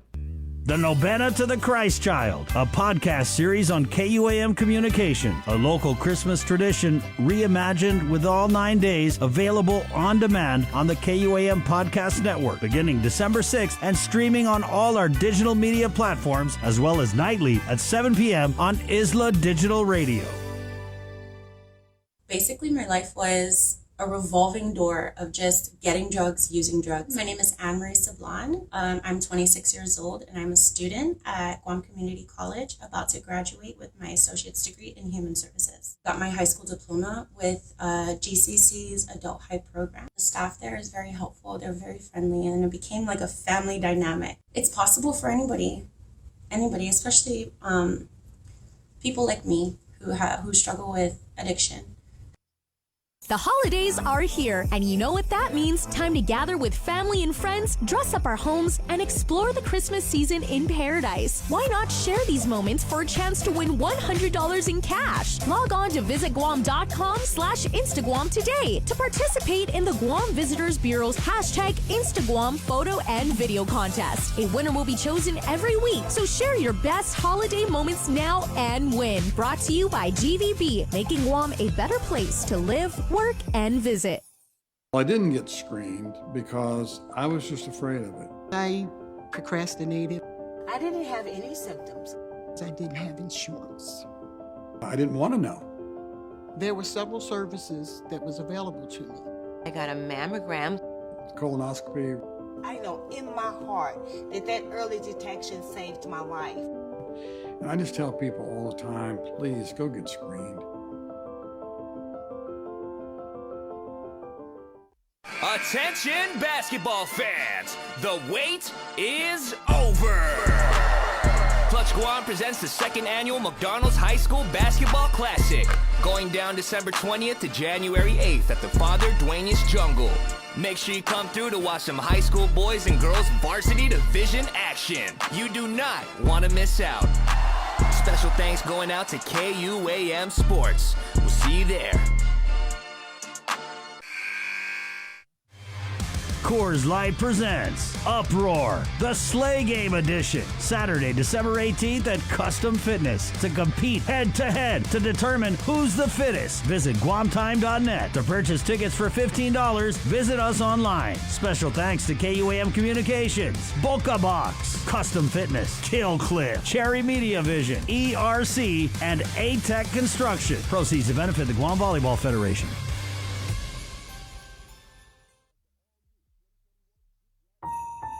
My favorite Christmas memory is kind of bittersweet because my dad was working, but my mom and I decided to still celebrate the holidays, and we did a brunch over at a hotel, and there were a bunch of crab legs. And so we had a whole booth to ourselves.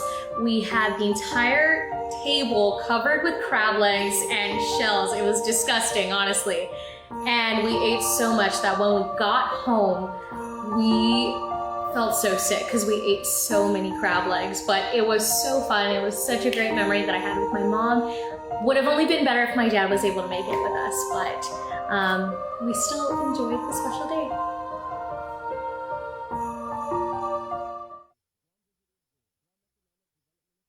Far away from home, but not from our hearts. The following special season's greetings from our troops overseas and around the world for you at home. Hafanei, soldiers, airmen, and families. On behalf of my family and the command team, we would like to wish you happy holidays, and we are looking forward to seeing you in the upcoming new year. We also want to thank you for everything that you have done to protect the island of Guam, not only this past 2020, but also in 2021. You've done remarkable work, and we could have never accomplished the mission without you being right there with us. We're so grateful. We're so thankful. We wish you all the best, and we want to wish you a Merry Christmas and a Happy New Year. Stay safe, be blessed. We love you. Buenas and Apre, Guahan, and Fast Sergeant Flores here at Fort Bliss, Texas, attending Sergeant Major Academy. I want to wish my family and friends Merry Christmas and Happy New Year. Apre, Master Sergeant Cruz Anthony, reporting from Fort Bliss, Texas, at the Sergeant Major's Academy. Just want to wish my family, the organization back home, Merry Christmas and Happy New Year. Love and miss you all. Afternoon, I'm Sergeant Major Ronald Brantley, an instructor at the United States Sergeant Major's Academy at Fort Bliss, Texas. I want to wish my family back home Merry Christmas and a Happy New Year. Afternoon, this is Chaplain Tamada. Afternoon, I'm Specialist Joe. I'm Specialist Tepahago. PSC Smith, and we're at the Northern Regional Community Health Center. Here with Task Force Support, we want to thank you for all your support to help protect the island from COVID-19.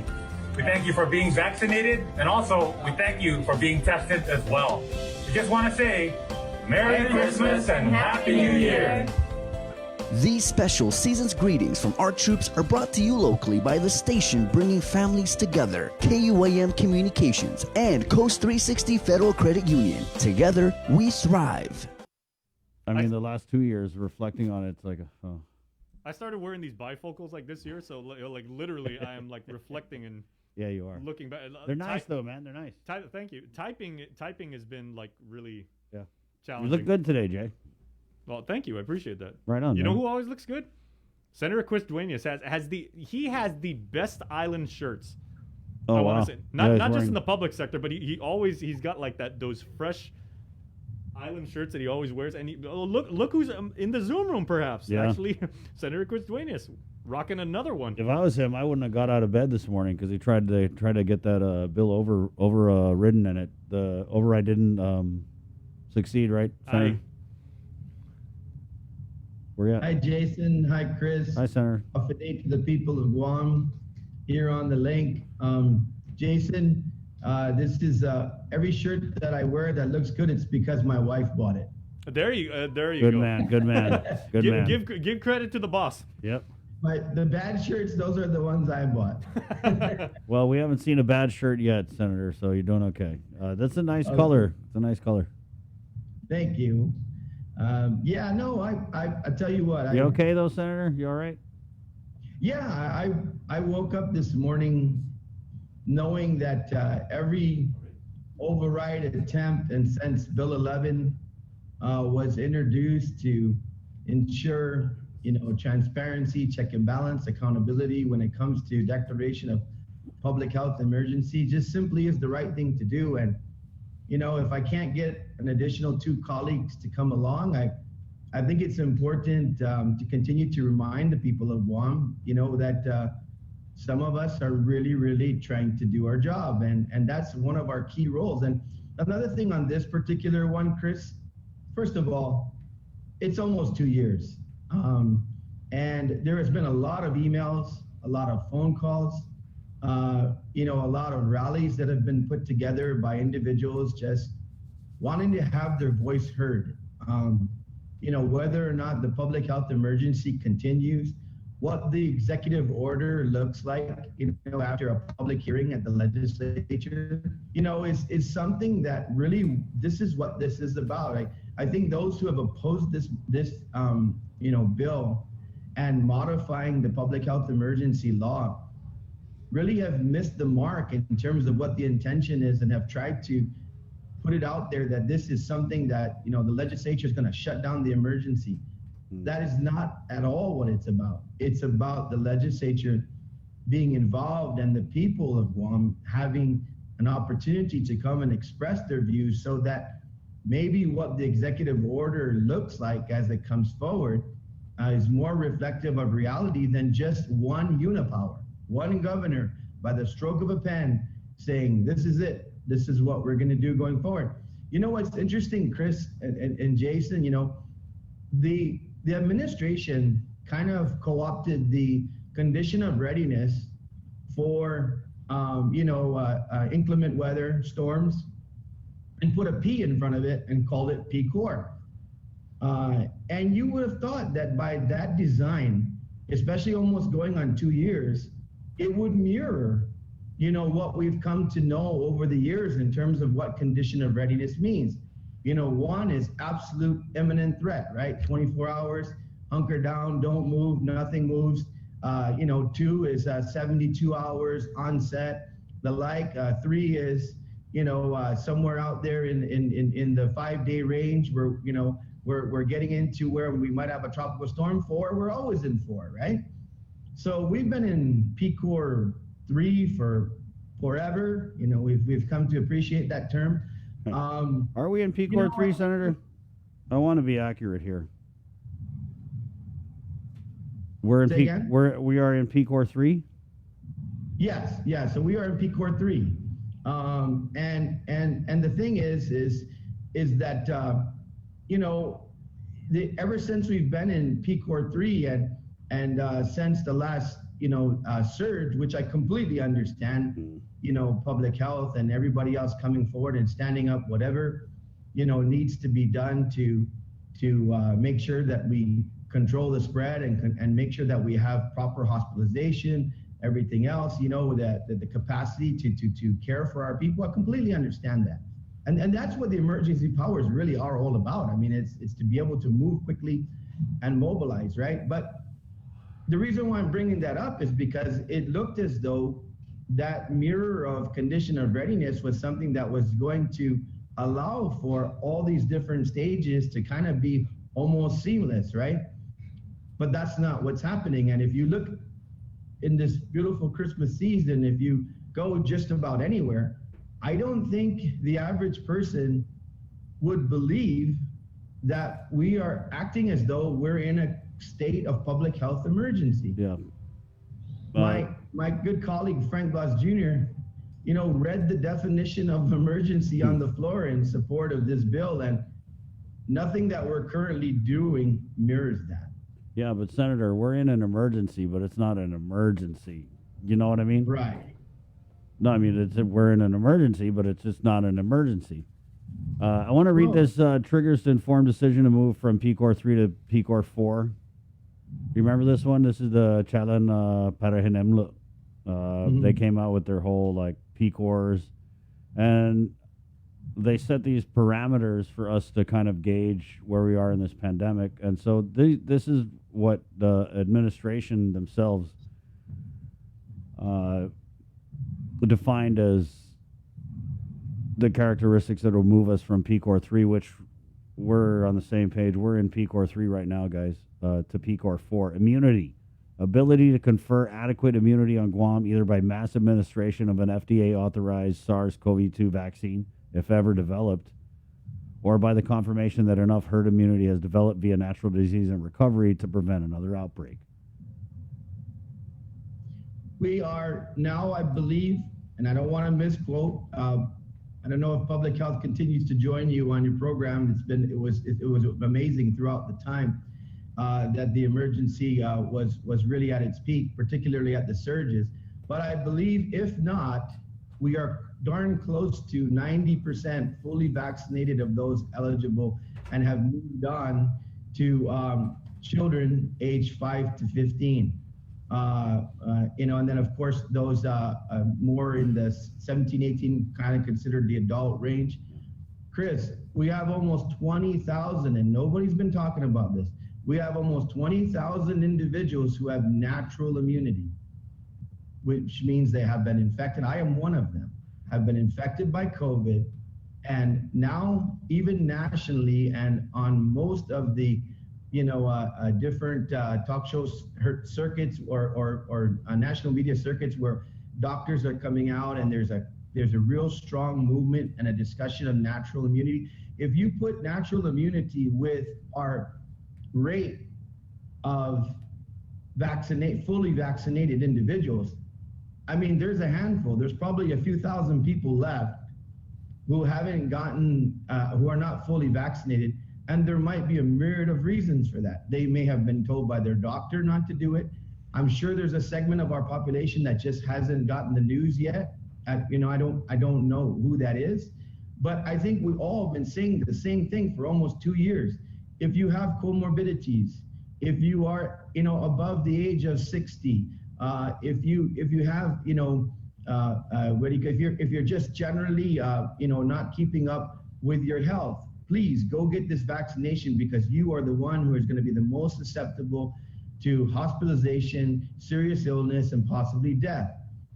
The people that have been coming out to the rallies, and the people like Claire Calvo, like, Frank Camacho, a lot of these other guys, a lot of the people who are still unvaccinated really are individuals who are really, really healthy people, and they have their own personal reasons for not wanting to get, the vaccine.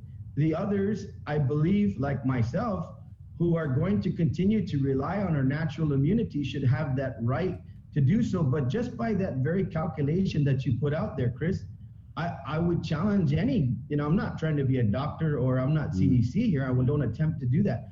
But I would challenge anyone, because I've heard doctors say that by Guam's numbers, we are way at herd immunity. Hawaii has achieved herd immunity. They have opened up and lifted most, if not all, of the restrictions and pronounced they are open for business.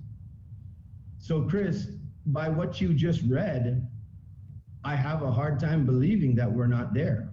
That's why I read it. So let's go to the phones. We have Ed, is a very loyal Link listener. Senator, if you don't mind taking the call. I'd love to take the call. Have a day, Ed. Ed. Dan todo amzu gano gitasi kantun tasi dan todo amzu gini gitano dan kantun ni tasi buenas dan manana si Zeus todo amzu. I just wanted to say this, man. I'm a freaking flyer, Senator. I'm a freaking flyer of this program. Linked it, the link. Hey, anyway, sir, I just wanted to tell you, Senator, I'm a combat veteran, disabled. I refuse that damn vaccine. Como matul ako, Jesus will be the one I'll meet my maker. I'm ready to go. Hey, whether it's a telephone pole, they bat me, they hit me with a pipe, I'm ready to go. I'm telling you right now, Senator Chris Duenas, you're saying all the damn key points that people are not saying. I'm telling you right now that we should have stayed. Why is it that we don't scrutinize? Why is it we don't criticize and scrutinize? I'm sorry, sir, but please, if you can give me 1 minute, criticize and scrutinize the establishments when they have a COVID positive. Why do we stop doing that? The people deserve to know if so-and-so needs to sanitize their place. If they have a COVID positive, how come that's not public information anymore? Where do we go wrong? It's still a global pandemic, man. Omicron. Okay, bye-bye. Bye-bye, sir, Senator. Thank you. Thank you, Ed. Thank you. Hey, thanks, Chris. That's that. Okay, that's that. Yeah, you know, I want to kind of, on that point that Ed was making, he's right. It's like we weren't getting very much information at the beginning of the pandemic, and then we just really put our foot down and said, hey, people need to know what's going on. And then we had that constant dialogue with public health, with the Physicians Advisory Group when it was chaired by Dr. Hoa Wen. And right now we're just back to where we started from. And I mean, this isn't even just today. I'm talking like weeks back, public health, little to no presence on really any media, live presence. You know, anybody in communications knows that you can put out your flyers, you can put out your social media videos, but that has to be supplemented by live presence where, you know, people like us can ask questions and get answers and relay the concerns or questions that the public has. And so, I mean, during the surge, Senator, to me, it was like public health checked out. And we had Dr. Berg on here, and Dr. Berg implied that part of the so-called plan was to let the virus run rampant in the community and to achieve this, heralded natural immunity that everyone talks about. And sadly, I feel like that's exactly what happened, is Delta ran through the community, wiped out most of our manamko, and we were just okay with it. And public health, you know, I don't know when they decided that they didn't need to provide the public with information about contact tracing, with information about where positives were during the surge. So Ed has a good point. Yeah, so just want to Ed for your voice of reason, and I know, and thank you for your service.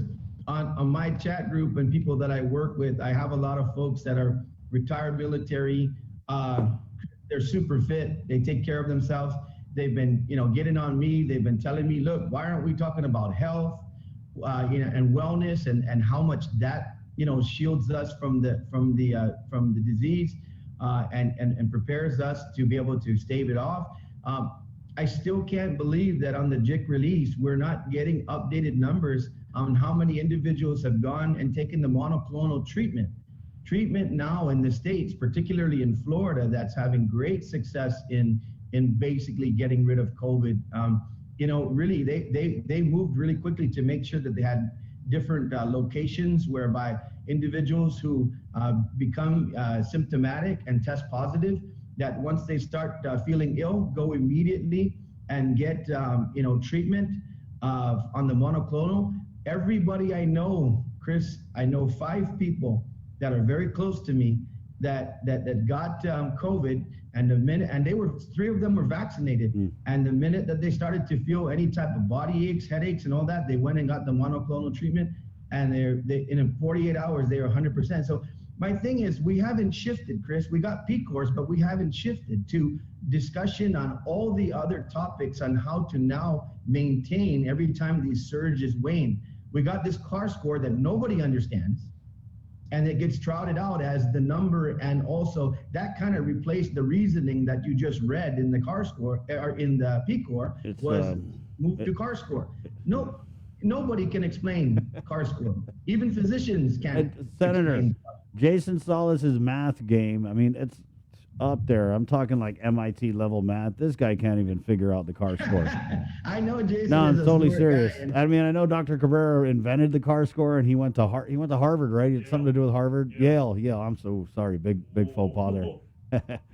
Yeah, but with the CAR score, I mean, that's just something we made up here on Guam, and it's so conflicting because the governor continues to use it, but Dr. Berg has come. The one time he came on the show, he was like, "We're not really using the CAR score anymore." So I don't even know. It seems like they don't even know what we're using, what we're measuring this pandemic by anymore. And I just think it's frustrating that they come out with these parameters. Like, we're not idiots. If you tell us this is how we're going to measure the thing, and this is the ruler for how we're going to measure the conditions, the restrictions, the whatevers, then I think our people of Guam, who are very intelligent, are going to pay attention to that and use that as the metric. So if they just throw it by the wayside and change all the rules in the middle of the game and then wonder why, we're like, hey, what's going on here? There's just no dialogue, right? So they should have come out and said, okay, PCOR, that was a little faulty. It doesn't really adequately or accurately describe what we're going through, so we're not really using that anymore. Or hey, the car score is this or that, we're not using it, or, the governor likes it, so she's going to use it, but everyone else is not going to use it. I don't know. It's confusing. But have we reached the point, Senator? Have we reached the point where you think we just need to, we're pretty much open other than the mask thing. I'm leaning that way, Chris, and we can do it. I wanted to wait because, as I said early on, the legislature has the power to shut it down. But I did not want to, and I still don't want to play chicken with the governor. But here's the thing, Chris. What you just mentioned once again is exactly the whole purpose of this bill. Sometimes you get flooded with folks that want to come on your show, put out the information, talk whatever, then something happens or it's not going their way, and all of a sudden they don't want to talk to you anymore, and you are the public. We consume most of our media from you and other outlets. We don't go and sit down in the governor's conference room to get an update. That's not practical for the people, right? That's what Bill 11's about, and that's what I think the problem is, Chris. They don't want to come down to the legislature and have to say, this is why we still need to be in a public health emergency. Because I think the first question we would ask is explain the car score, and there would be some funky answer. That would be funny. The second is, and I just want to cut to the chase, I think this is all about money. I think this is all about the ability to continue to spend hundreds of millions of dollars unchecked. And let me tell you something, Chris. The individuals that the legislature would call down to make sure that we still need to be in a public health emergency would include the fiscal team. And the fiscal team would be put under oath like they are in the committee of the whole all the time. When we have budget hearings or when we have bills that involve money, and under penalty of perjury, they give us information. And if we ask real-time estimates every 30 days, what is your sole source procurement? And don't give us a spreadsheet that we're going to have to ask Jason to show us how to read it. Yeah, the problem is you guys are holding it upside down, Senator. You know what? If Jason just told me that, I would have turned it around and figured everything out. That's kind of the spirit, though. You said spreadsheet, Senator, and I'm in. Yeah, that's kind of the issue, Senator. You look at this Guam Memorial Hospital oversight hearing, right? And you look at this port oversight hearing, where every time you have the legislature trying to do their job, and as the the check and balance on the executive branch, it's like the executive branch just disregards your authority. With the port, there was a last-second document dump on that committee. There's no way they could go through those documents. With the GMH oversight hearing, same thing. They drop off 5 tons of documents late afternoon, the day before the hearing, and then the hearing ends up being a whole bunch of oh, we didn't bring that. Oh, the Xerox machines are broken. Oh, we can't answer that. Oh, we'll get back to you on that. You know what I mean? And it's the same thing with the public health emergency. It's just hard, very hard to get information. The speaker did an amazing job the other night, and she's on top of it. Speaker Terlaw, he really understands. And, no matter what pronouncements were made in that hearing, Chris, myself, and all of the other senators that attended, led by the speaker, really were, look, the public is angry and outraged because they want to see more emphasis on patient care delivery. What was presented there was we currently have 77 travel nurses. Where would we be without those 77 travel nurses right now? And we refocused the hearing on retention, recruitment, above step payments for nurses and direct healthcare providers, and we're down 20 healthcare specialists, which is basically doctors and those that are in charge of a lot of the major procedures that need to take place for those who are gravely ill.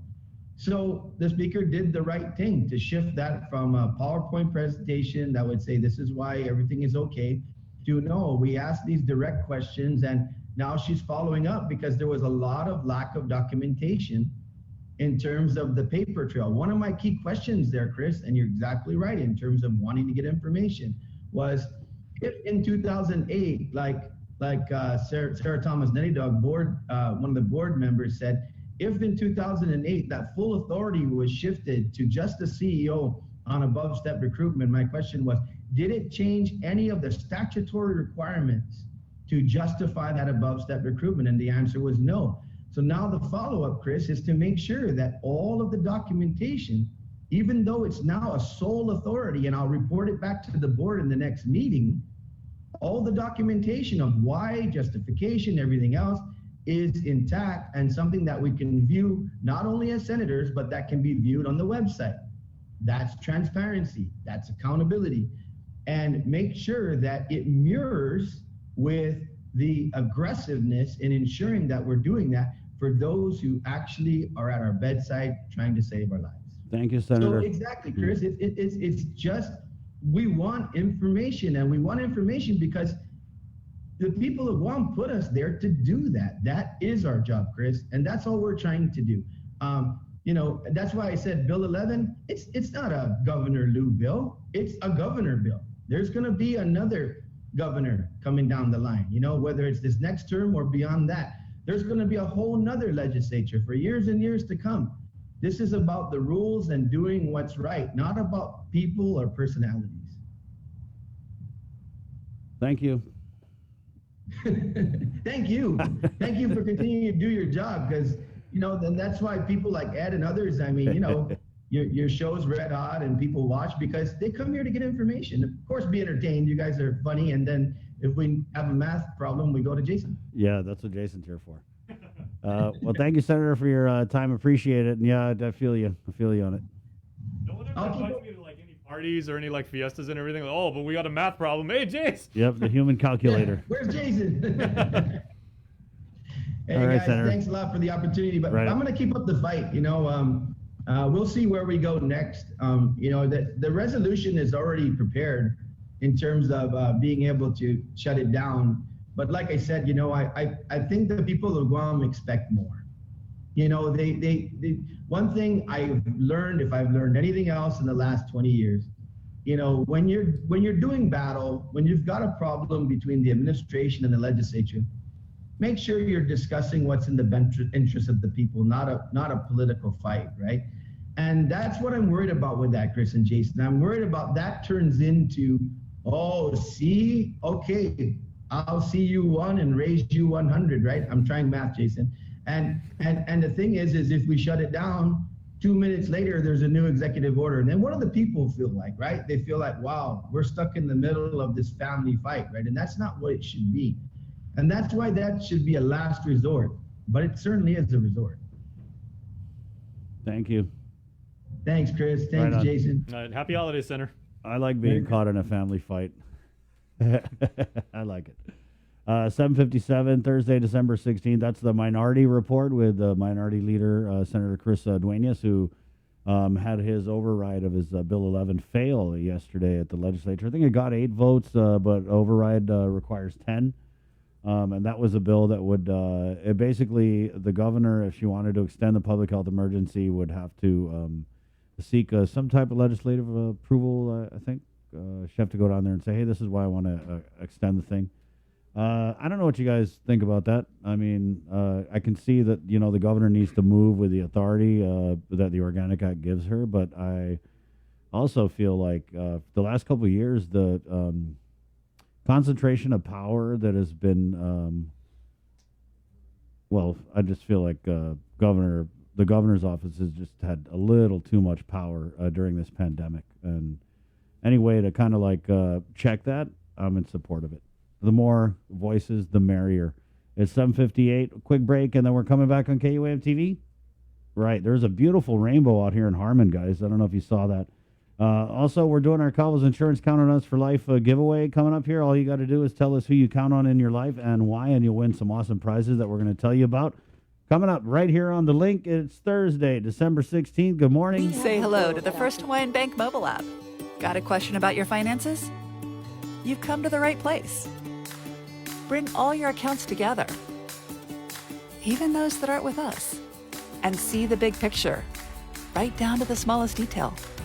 Unlock powerful tools like Insights and Money Map that help you save time and take control of your finances. When you connect accounts with the First Hawaiian Bank mobile app, it all starts with yes.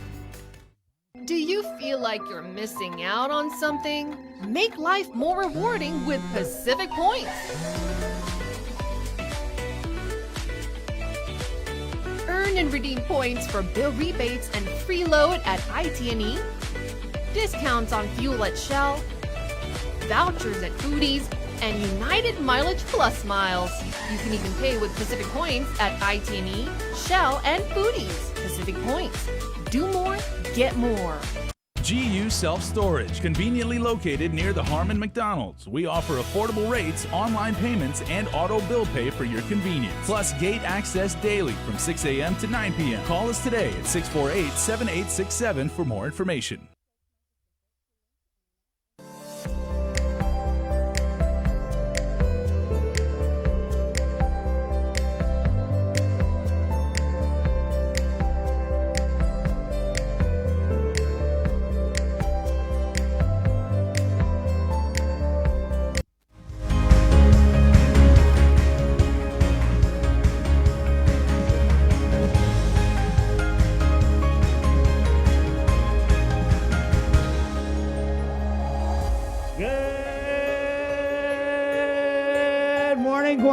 It's 8 o'clock, KUAM TV. Good morning, and welcome to The Link. Good morning. We are doing Christmas right here this morning. We got a tree, finally. We do. It's a gold tree.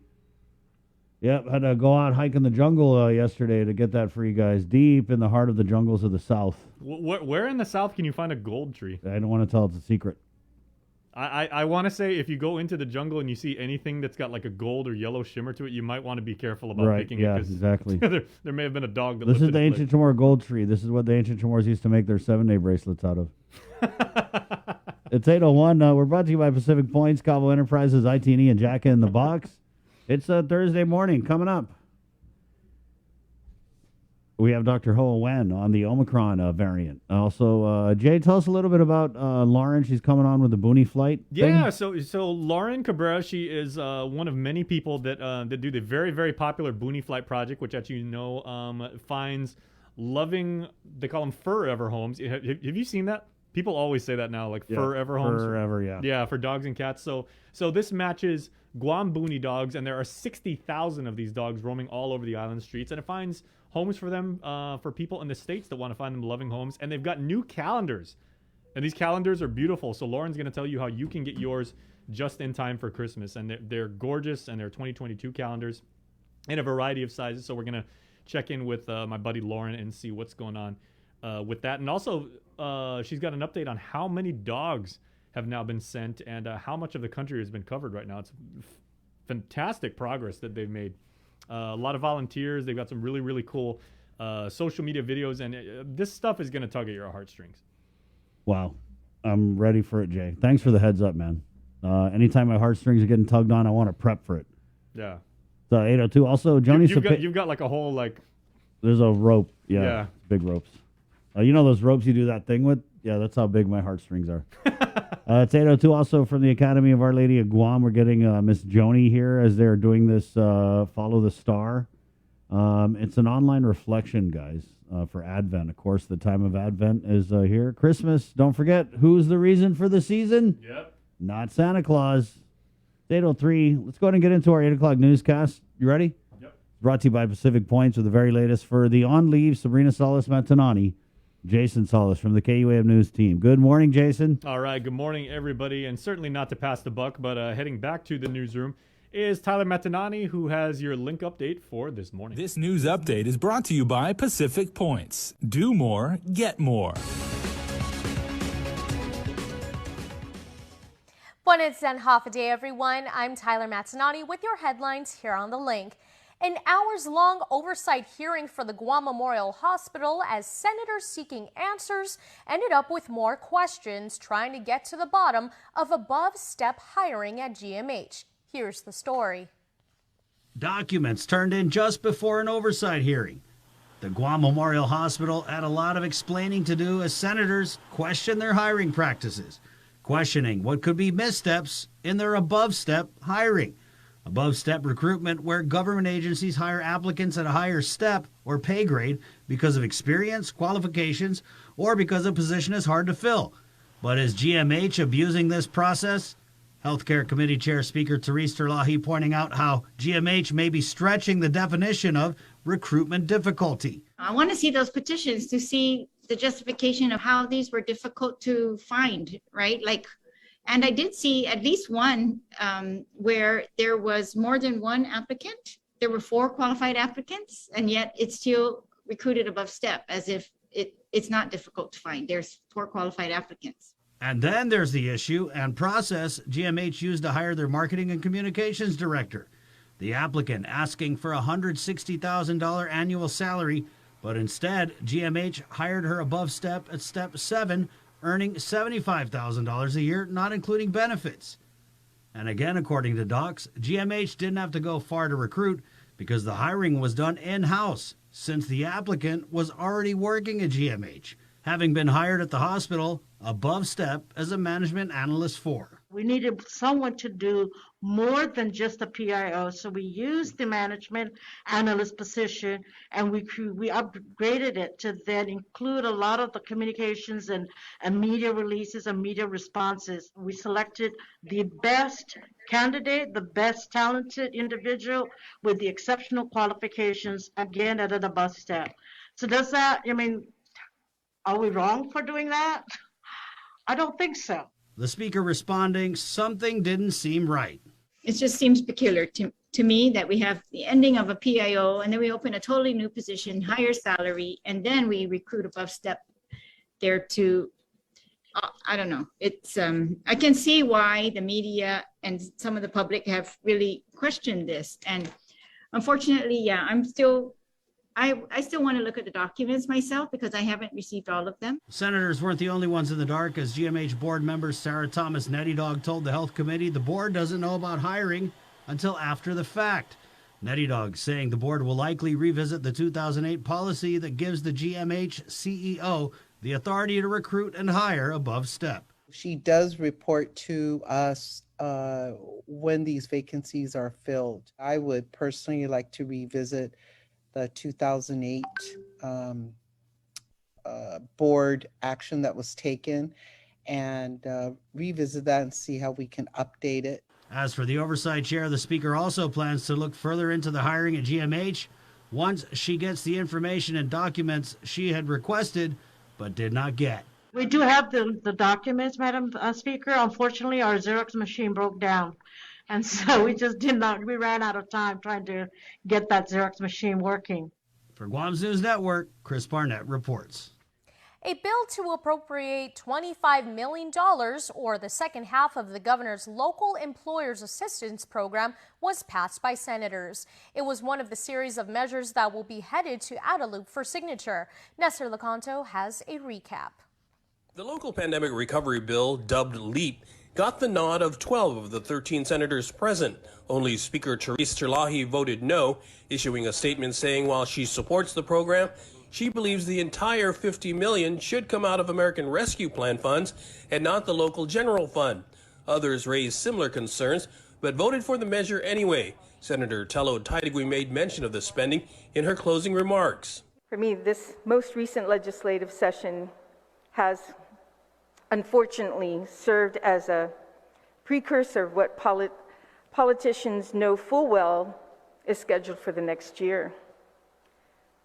Whether it was a decision to maximize federal resources first before obligating limited local taxpayer funds, to inserting the legislature in a process of ensuring that settlement funds are prioritized for programs and activities benefiting those who have been harmed, this legislature just didn't go far enough. Meanwhile, getting through by the narrowest of margins was Senator Tony Atta's bill to authorize the use of firearm suppressors. It passed 7-6 with Senators Pito Terlahi and Vice Speaker Tina Barnes absent. Senator Taitigui's bill to require adoption agencies to be licensed, and Senator Sabina Perez's bill to improve the process for government sole source procurement also made it through. In all, senators passed a total of 12 bills that'll be sent to the governor for her action. For Guam's News Network, I'm Nestor Lecanto. 27-year-old Akmal Koziv appeared before Magistrate Judge Jonathan Kwan in Superior Court for an arraignment hearing where he pleaded not guilty. At this time, the court is ordering a forensic evaluation to be performed. Koziv is charged with the November aggravated murder and aggravated assault of Dr. Miran Rabati at the Poinciana apartment complex in Tamuning after a discussion about vaccines, according to court documents. He will next appear before Judge Senzon, who will issue his next court date. 48-year-old Henry Alvendia appeared before Magistrate Judge Jonathan Kwan in Superior Court for an arraignment hearing where he pleaded not guilty to the charges. It was last week that during a vehicle search near Tarzan Falls, officers found a loaded shotgun and rifle, 44 resealable plastic baggies, 3 plastic straws containing meth, and a small baggie containing meth. As KUAM reported, back in 2015, Alvendia was indicted for taking bribes from local businesses. He was sentenced in 2019 to 1 year and 1 day in prison. Alvendia is being charged with possession of a Schedule II controlled substance with intent to deliver, possession of a firearm without a firearms ID, and possession of a Schedule II controlled substance. That's it for now. We'll see you tonight for KUAM News Primetime. This news update is brought to you by Pacific Points. Do more, get more.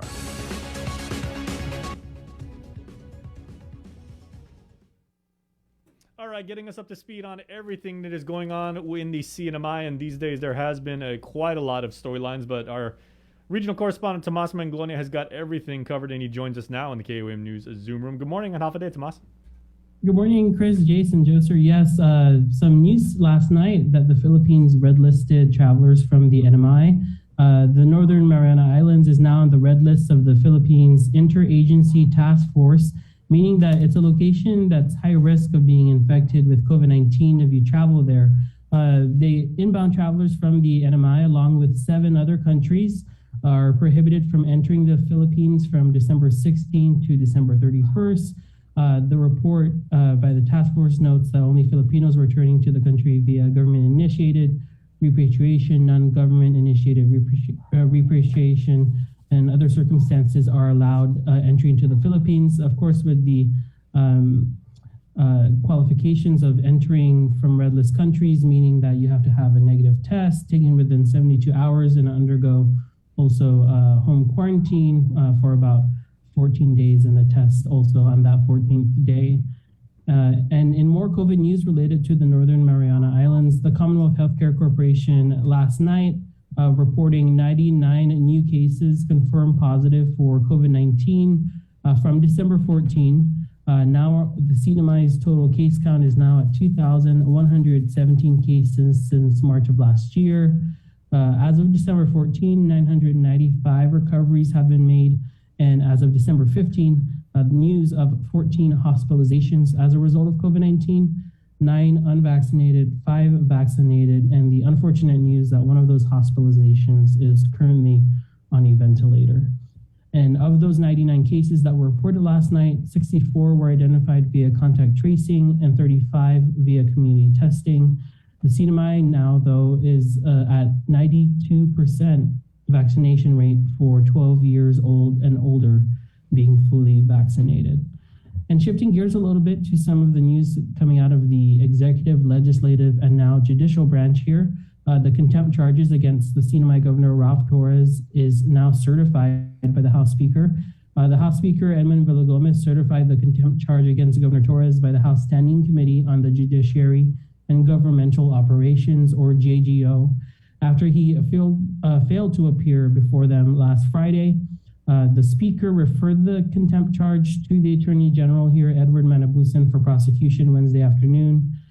He writes in that letter, that 3-page letter, quote, despite knowing the consequences of failing to appear, he recklessly disregarded the risk of being held in contempt for his actions, and the committees offered accommodation. Of course, this news just coming as the CNMI Office of the Governor filed a lawsuit to avoid the subpoena by the House Committee. We are just also learning that 5 Superior Court judges recused themselves from the case and it appears that another judge will have to take up the matter. In November, we should note the same committee found his executive assistant, Francis de la Cruz, also in contempt for failing to answer the legislator's inquiry in a satisfactory way. And we'll actually be having an interview today with the House Speaker to follow up on that prior contempt charge and just really get a look of what's ahead for really the Sinamay government as a whole, given now the legal battles that have been waged both at the Attorney General's office and then now in the Superior Court. So Chris and Jace, that's what we're going to be following. Thank you so much, Tomas. Full slate of stories still going on. Yeah, there's a lot going on there. When are you coming back to Guam? I'll be back next Monday. Oh, there's a little life. Oh, you saw that? He's like, I'll be back on Monday. I'll be back on Monday. But, you know, it's interesting, right? Because even in this surge, a lot of things now are really just starting to also move online as well. So we'll continue to bring you the latest no matter where we're at. Of course, Tomas. Thank you so much for your commitment to covering regional news. Thanks, guys. All right. Tomas Manglotnia. Hey, tomorrow we're going to do a wrap of the week's daily questions. We've had a lot of engagement on our daily questions this week, and we're looking forward to Tomas Manglotnia breaking it down. 8:15, and back to Jason Solis with our 8 a.m. newscast brought to you by Pacific Points. Good morning, Jason. Good morning, and indeed, we continue with Guam news as Tyler Metanati joins us for Inside Business, and she introduces you today to a company in the heart of Tamuning that's a very well-known appliance brand, and they're now offering their wares and their products to locals.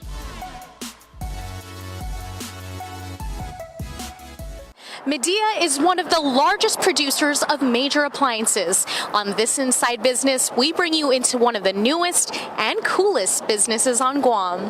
At the beginning, we built a building. Nobody knows what's this one. They thought the outside looked like a restaurant, like a GPO, something like that. But eventually, I explained that this is a Medea Appliance Center. It's a nice showroom.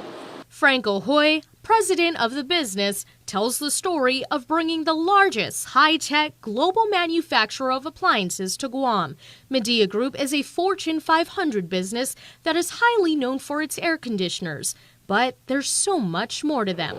At the same time, when you buy appliances from us, for example, you buy a rice cooker, microwave, refrigerator, you think about your kitchenware. That's right. The second floor is dedicated to household and kitchen items to match with the appliances downstairs, making it the perfect one-stop household and appliances center. But the journey to get to where they are now was definitely not a breeze.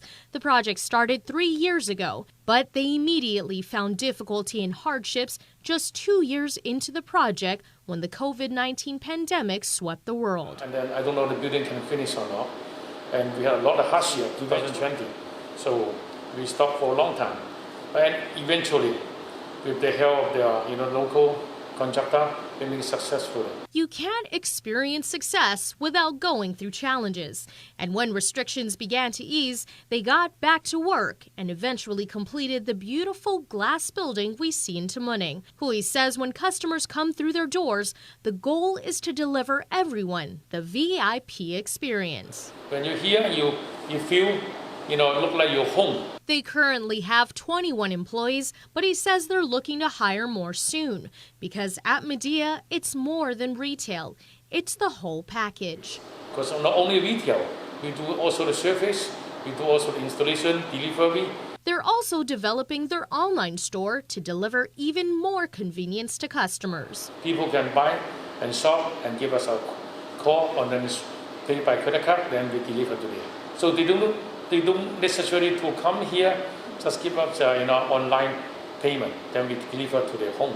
But we encourage you to check out the store to see the wide variety of options they have, enjoy the shopping experience, and learn more about Medea. For Inside Business, I'm Tyler Matanani.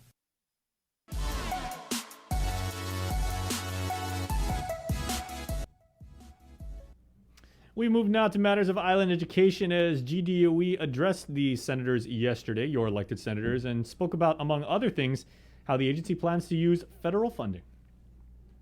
The Guam Department of Education appeared before the Guam legislature this morning via Zoom to provide a status report on their budget and how they are using federal funds. To get a better understanding of our financial situation, and looking at where the federal funds would be able to help assist the department in addressing areas where we see challenges. GDOE is faced with a budget shortfall of $45 million for this fiscal year. According to GDOE Superintendent John Fernandez, in the last few years, the department saw budget cuts ranging from 12 to 15%. Fernandez was authorized by the Guam Education Board to come up with a solution to close the gap, which includes finding areas of savings. GDOE's enrollment has decreased by about 2,500 students in the last 2 years. Fernandez shared GDOE's plan to address the shortfall. Fernandez says GDOE will continue to work and address to close the shortfall. He also adds that the $9 million shortfall are more manageable than the $40 million, which means they can continue to operate. Reporting for Guam's News Network, Guahusi Isaiah Ugan. Say over the last 4 to 5 years, that should be pretty evident because we've seen our local appropriations number go down about $30 million at the same time that we are still required to meet a lot of the mandates and meet the needs of our students. Fernandez was authorized by the Guam Education Board to come up with a solution to close the gap, which includes finding areas of savings. So we're looking at our staffing to see that we're making the necessary adjustments so that we're not overstaffed. So that's one area that we're working to get a better understanding by the end of this month, so that by second semester we can make the adjustments to right size our workforce. GDOE's enrollment has decreased by about 2,500 students in the last 2 years. Fernandez shared GDOE's plan to address the shortfall. So we have a $45 million shortfall. We're looking to save about $900,000 to maybe $1 million, if hopefully more, through cost containment. With federal funds, we've identified approximately 34.9, so almost $35 million. And then we're still looking to solve about a $9.6 million gap. Fernandez says GDOE will continue to work and address to close the shortfall. He also adds that the $9 million shortfall are more manageable than the $40 million, which means they can continue to operate. Reporting for Guam's News Network, Guahusi. And now let's move to island healthcare matters, as the team from the CDC recently completed their trip to Guam, and Daniel Perez tells you what they found and what work lay ahead. The team from the Centers of Disease Control and Prevention investigating the island's DOA cases have left the island earlier this month. Public Health PIO Janella Carrera. But the plan is to continue having meetings with them while they're back in Atlanta. And then we do want to bring them back in January just to kind of help us close out the investigation on the dead on arrival cases. Carrera said that although the CDC team is gone, the investigation is ongoing with Public Health taking over. She added that the CDC team also helped establish the data gathering process and producing reports for Public Health to follow. Our team here is well capable of also continuing what they started. And so we're continuing to collaborate with the CDC team. And then when they come back in January, we can continue that collaboration and then close out and complete the investigation. We are also looking at the numbers and gathering the data as well. So when the CDC team was here, our team was also collaborating with them and looking at the DOA cases, conducting interviews alongside them, working with the hospitals as well. So it was a partnership.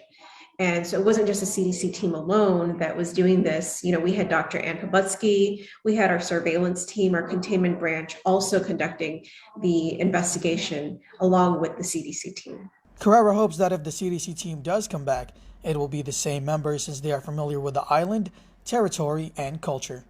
As for the FEMA nurses on island. So the FEMA team, we had about 37 of them, and some have already left. Some are leaving tomorrow, or today rather, and then some are leaving tomorrow as well. So they're little by little leaving Guam.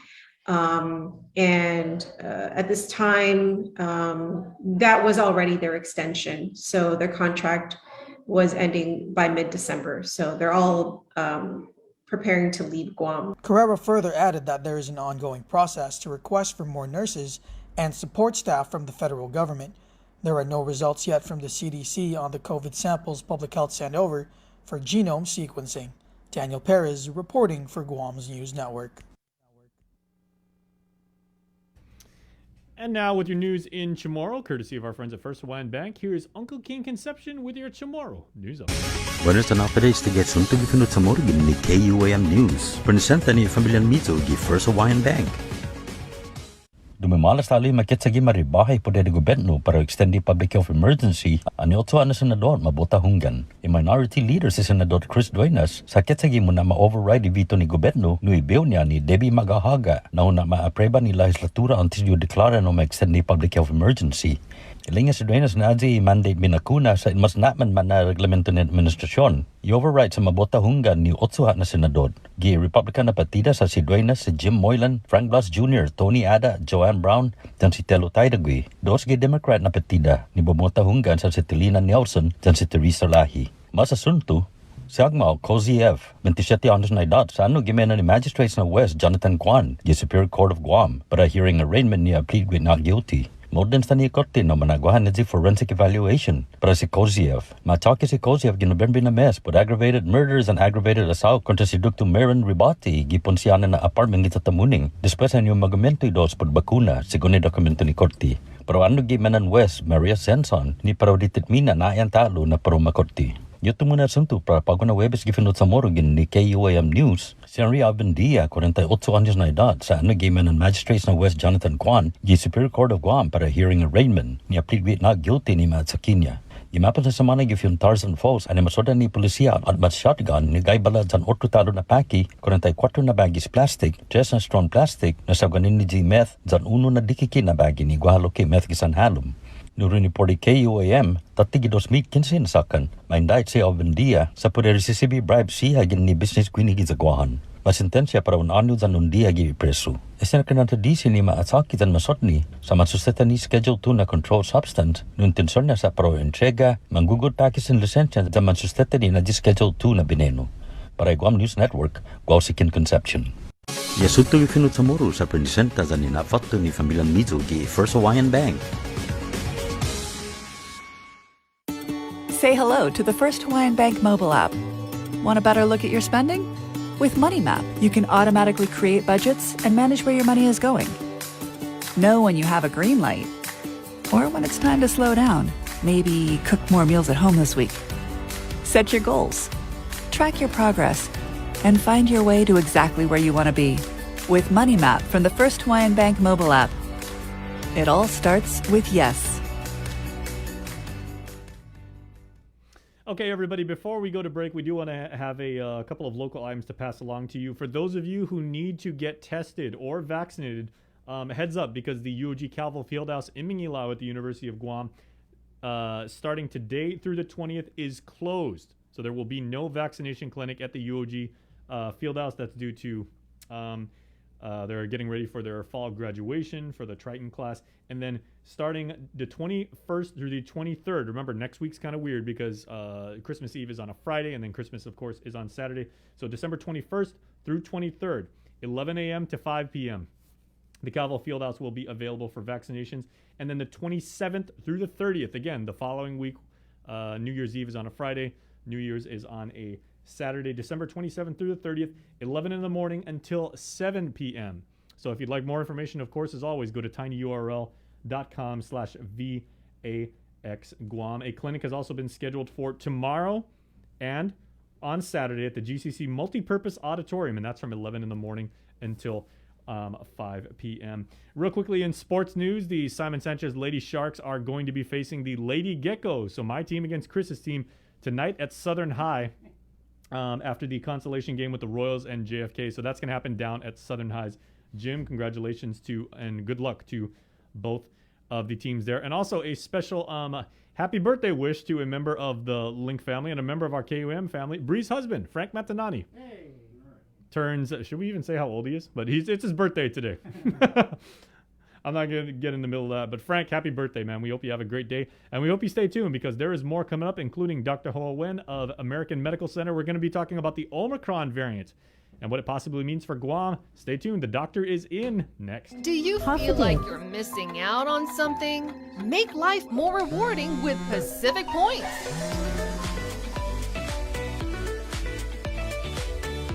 and redeem points for bill rebates and free load at IT&E, discounts on fuel at Shell, vouchers at Foodies, and United Mileage Plus miles. You can even pay with Pacific Points at IT&E, Shell, and Foodies. Pacific Points. Do more, get more. Get the job done the right way by getting the right stuff at East West Rental Center. With years of experience helping builders, we definitely got what you need. Call 646-1463 or visit us in Upper Tumon. Open Monday to Saturday from 7 a.m. to 5 p.m. and on Sundays from 8 a.m. to 5 p.m. Half a day. This is Governor Lou Leon Guerrero. If you're struggling to pay rent and utilities because of the pandemic, your government can help. Our Emergency Rental Assistance Program provides direct relief to you. To date, over $6.9 million has helped over 1,500 households.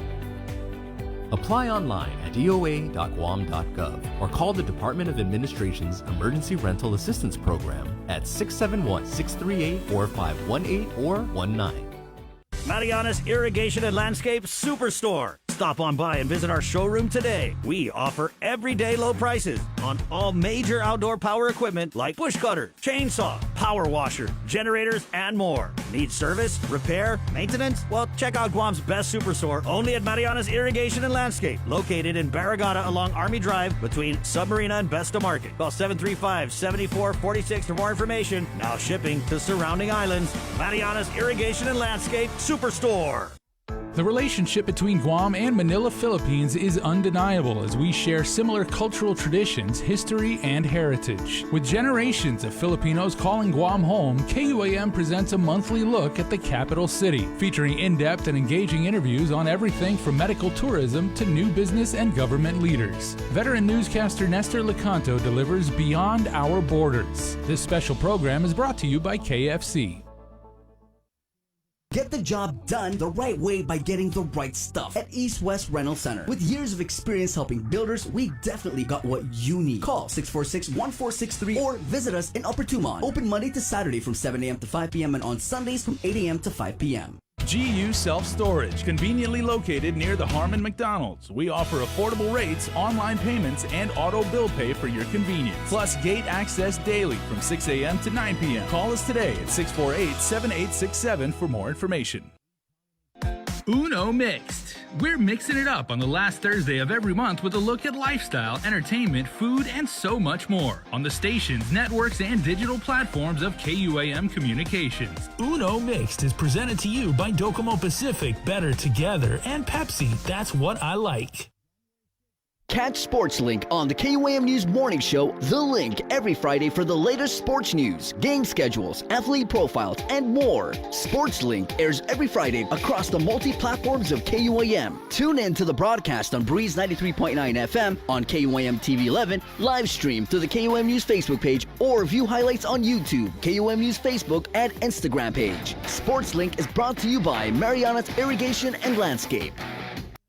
KUAM's multi-platform morning show, The Link, just got a little more delicious with Feed Me Fridays. Chris, Sabrina, Jason, and the rest of the morning crew will take some time off each Friday to talk, taste, and tempt you with all the latest and greatest food and drinks on Guam. Old faves, new hits, and everything else we can put in our bellies. It's Feed Me Fridays on The Link. Brought to you by King's Restaurants, Ruby Tuesday Guam, and Devondale. Real milk from free grazing cows.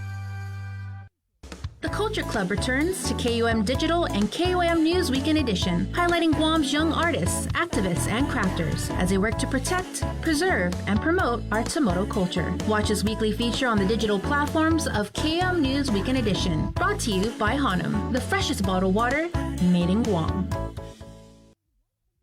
The Novena to the Christ Child, a podcast series on KUAM Communication, a local Christmas tradition reimagined with all 9 days available on demand on the KUAM Podcast Network, beginning December 6th and streaming on all our digital media platforms, as well as nightly at 7 p.m. on Isla Digital Radio. Attention basketball fans, the wait is over. Clutch Guam presents the second annual McDonald's High School Basketball Classic, going down December 20th to January 8th at the Father Duenas Jungle. Make sure you come through to watch some high school boys and girls varsity division action. You do not want to miss out. Special thanks going out to KUAM Sports. We'll see you there. Coors Light presents Uproar, the Slay Game Edition, Saturday, December 18th at Custom Fitness to compete head-to-head to determine who's the fittest. Visit guamtime.net to purchase tickets for $15. Visit us online. Special thanks to KUAM Communications, Boca Box, Custom Fitness, Kill Cliff, Cherry Media Vision, ERC, and A-Tech Construction. Proceeds to benefit the Guam Volleyball Federation. Ever saw it, you would even say it glows. All of the other reindeer used to laugh and call him names. They never let poor Rudolph join in any reindeer games. Then one foggy Christmas Eve, Santa came to say, Rudolph, with your nose so bright, won't you guide my sleigh tonight? And all of the other loved him as they shouted out with glee. Hey, good morning, 8:35. On the link, Pacific Points, Cabo Enterprises, IT&E, and Jack in the Box. It's 8:35 again. Cabo's Insurance, count on us for live. Your chance to win coming up. Just keep listening. And when we tell you to call, 671-637-0094, that is when you call. Dr. Hoa Wen, he's the former chair of the Physician Advisor Group, heading up the American Medical Center family of clinics. Good morning, Doc. Thanks for joining us. Yeah, good morning, guys. I have my COVID-19 data tracker up here. This is the CDC.gov, and I just typed in the Omicron variant, and where Omicron has been detected in the United States. Wow, it's all over the place. And so what I'm looking at here, there's a map. And they also listed territories. It says Guam has no cases of Omicron, though. But, Doc, how did Omicron spread this fast? Because I'm looking at this COVID data tracker. Guys, this is CDC.gov, but if you just type in Omicron variant and then go to the, it's like the second response, and then it's cdc.gov, and you can click on it. And so Washington State, Oregon, Idaho, Nevada, California, Colorado, New Mexico, Arizona, Texas, Louisiana, Mississippi, Missouri, Nebraska, Iowa, Minnesota, Wisconsin, Illinois. It's like everywhere. Doc, what happened? Yeah. Did I take a nap or something? I woke up, there's things like all over the place. No, Omicron is very infectious. It's about 7-8 times more than Delta, which is unbelievable. So, it's going to, they predict that by the next week or two, it will be overtaking Delta regarding infection in the United States. So it's very infectious. But the good part about it is that, you're going to see a lot of people come up positive, the rate going to go up. But hopefully the data show, just like anywhere else, that the symptom is very mild. So the hospitalization and the death rate hopefully will not go up like the Delta. So that's what we were hoping for. And the data so far point that way. Place like in UK, I think they just dropped the ban for traveling to the South Africa country. So I think people realize that, hey, the Omicron is very infectious, but it's not as severe in the illness as the Delta. So it's kind of, we know now that, people that recently have infection from Delta is not, it's not like you cannot get infected by Omicron. Omicron can reinfect you even if you have immunity from the Delta. So that's what they're looking for, because the change, the mutation, the spike protein have so much change that the immunity from the natural immunity from the infection and also from some of the vaccine. The vaccine work great to protect you, but I think the Omicron bring it down to about 75% efficacy. So they still protected. If you get it, your symptom won't be so severe. But yeah, it's a new change. But Doc, can we just hold on? Just sorry.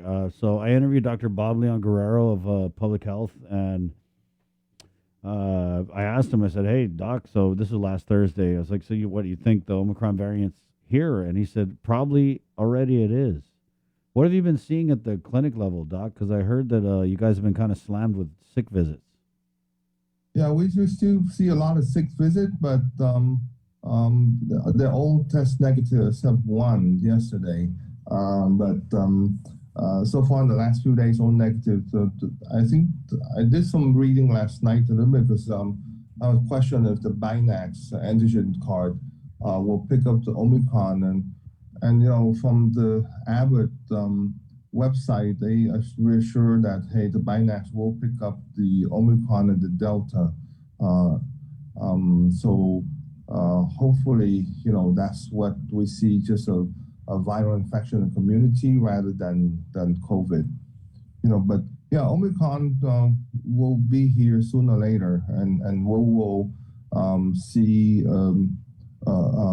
increase in rate of positive in the clinic, and we will inform public health, hey, there's a lot of infection coming up. So I think right now they send out some specimen, and let's see if the genome sequencing, see it's still Delta or not, or Omicron. But yeah, I don't think it's here yet, but it will get here sooner or later. What are you reading about the symptoms for Omicron? Because you're not the first doctor that I've heard say that it's milder, right, than Delta. Yeah, I mean, it's have different symptom, and that's a part where it kind of we need to educate the public on do the testing reporting, right? When it's not have a typical COVID symptom like fever, sore throat, coughing. It's mostly fatigue and headache, So most people when they have those things, they're not so severe that they will come in and get tested, but. We'll encourage anyone that have any symptom at all to come in and get tested. So that way, every time you come in, they ask a question about your symptom, and so we document and try to keep track of those things. So during the holiday, when there's a lot of get together and no restriction, I would say that if you have any symptom at all, to come in and get tested before you try to attend any type of get together with your family and group. So, Doc, I mean, personally, I'm all out of worry. But from what you're saying, it kind of seems like Omicron. I mean, knock on wood. Is this like a big nothing burger, or? Yeah, I mean, what we hope, and I don't know. This is my personal theory. Is that we hope that if Omicron don't have that much of a symptom, it's very mild, and if you happen to get infected. It's kind of good that it provides you immunity even to the Delta, and it really cut down the risk of hospitalization and death a whole lot. So I know it's not good to catch COVID, but Omicron, if it's less severe and more infectious, maybe it will kind of drown out the Delta virus because they need a host to come in. So let's see what happens. We still find out more stuff, and it'll take about a week or two. More information we can get. Doc, when the Omicron first started popping up in the news, and I think it was you that we had on, and at that time, the news about Omicron was that it wasn't a severe strain of the COVID because of I guess they looked at South Africa, but then it was you, and you said, "Oh, well, South Africa is a younger population, right? The average age there is like 27 years old or something." Yes. But we all know on Guam with all the comorbidities, so I'd ask the question then, are we worried about Omicron because we have a population that, carries a lot of pre-existing medical conditions? So I'm going to ask that same question again, given that it's a few weeks later and you have a little more information. I think even with our comorbidities, Omicron, as much as we know now, as you can see, there's a positive rate in the state is going up quite a bit everywhere, but we don't see the surge in the hospitalization like we saw at Delta. So I think that if it's going to be the odd, it's not going to affect our population so much, even with the comorbidity. The only thing I really worry about this in Guam is that our booster percentage is so low at this point, and that's an opportunity for the Delta, whatever left in the community, during the get together, during Christmas and New Year, that we might have a positive rate, not on Omicron so much, but on Delta, just because our booster percentages is not where it's supposed to be. So the key here is to get people to go out and get the booster as soon as possible, just so that way during the holiday, Christmas and New Year, that we continue to go into the new year with such a low CAR score and a low positivity rate like we have the last few days. Doc, there's still Delta out here? Oh no, it's still there. It's not going to go away. So I'm pretty much 100% sure it's not going to go away. It's still in the community. So that's why it's important for us to pay attention to Delta and get the booster much more than Omicron. I think that we still need to get our people to go out there and realize that if you have your shot more than 6 months ago, that you got to come in to get the booster, because we have to still worry about the Delta. Yes, Chris is still out there. What about the boosters, Doc? I know that you're not happy with the rate that we're getting people boosted, but what are you seeing at the clinic level? Are you getting a lot of patients in who want to get the booster? What are they saying? We need to do a lot more campaign. I don't see much campaigns that we put out there from the government and public health on the booster. And again, when we see patients in the clinic, I would say that about 60 to 65% of people are way out of the 6 months already, but they still have not get the booster yet until you explain to them, hey, your immunity are way down right now. So if you don't get the booster, you might get sick during the holiday, and then we schedule for the booster right away. So people will get the booster if they have the right information out there for them. Right. That's why I say our main idea right now is not so much on go after the unvaxxed, okay, but the main idea is to educate the public so that way they can get the booster before the holiday. Yeah, they keep saying they're going to come out with a campaign, but I don't know when they're going to come out with it. Maybe they meant the re-election campaign. No, they should. They really should do that. Yeah, I know the UOG still continue to the end of the year, so I'm glad that it does not end up on the 15th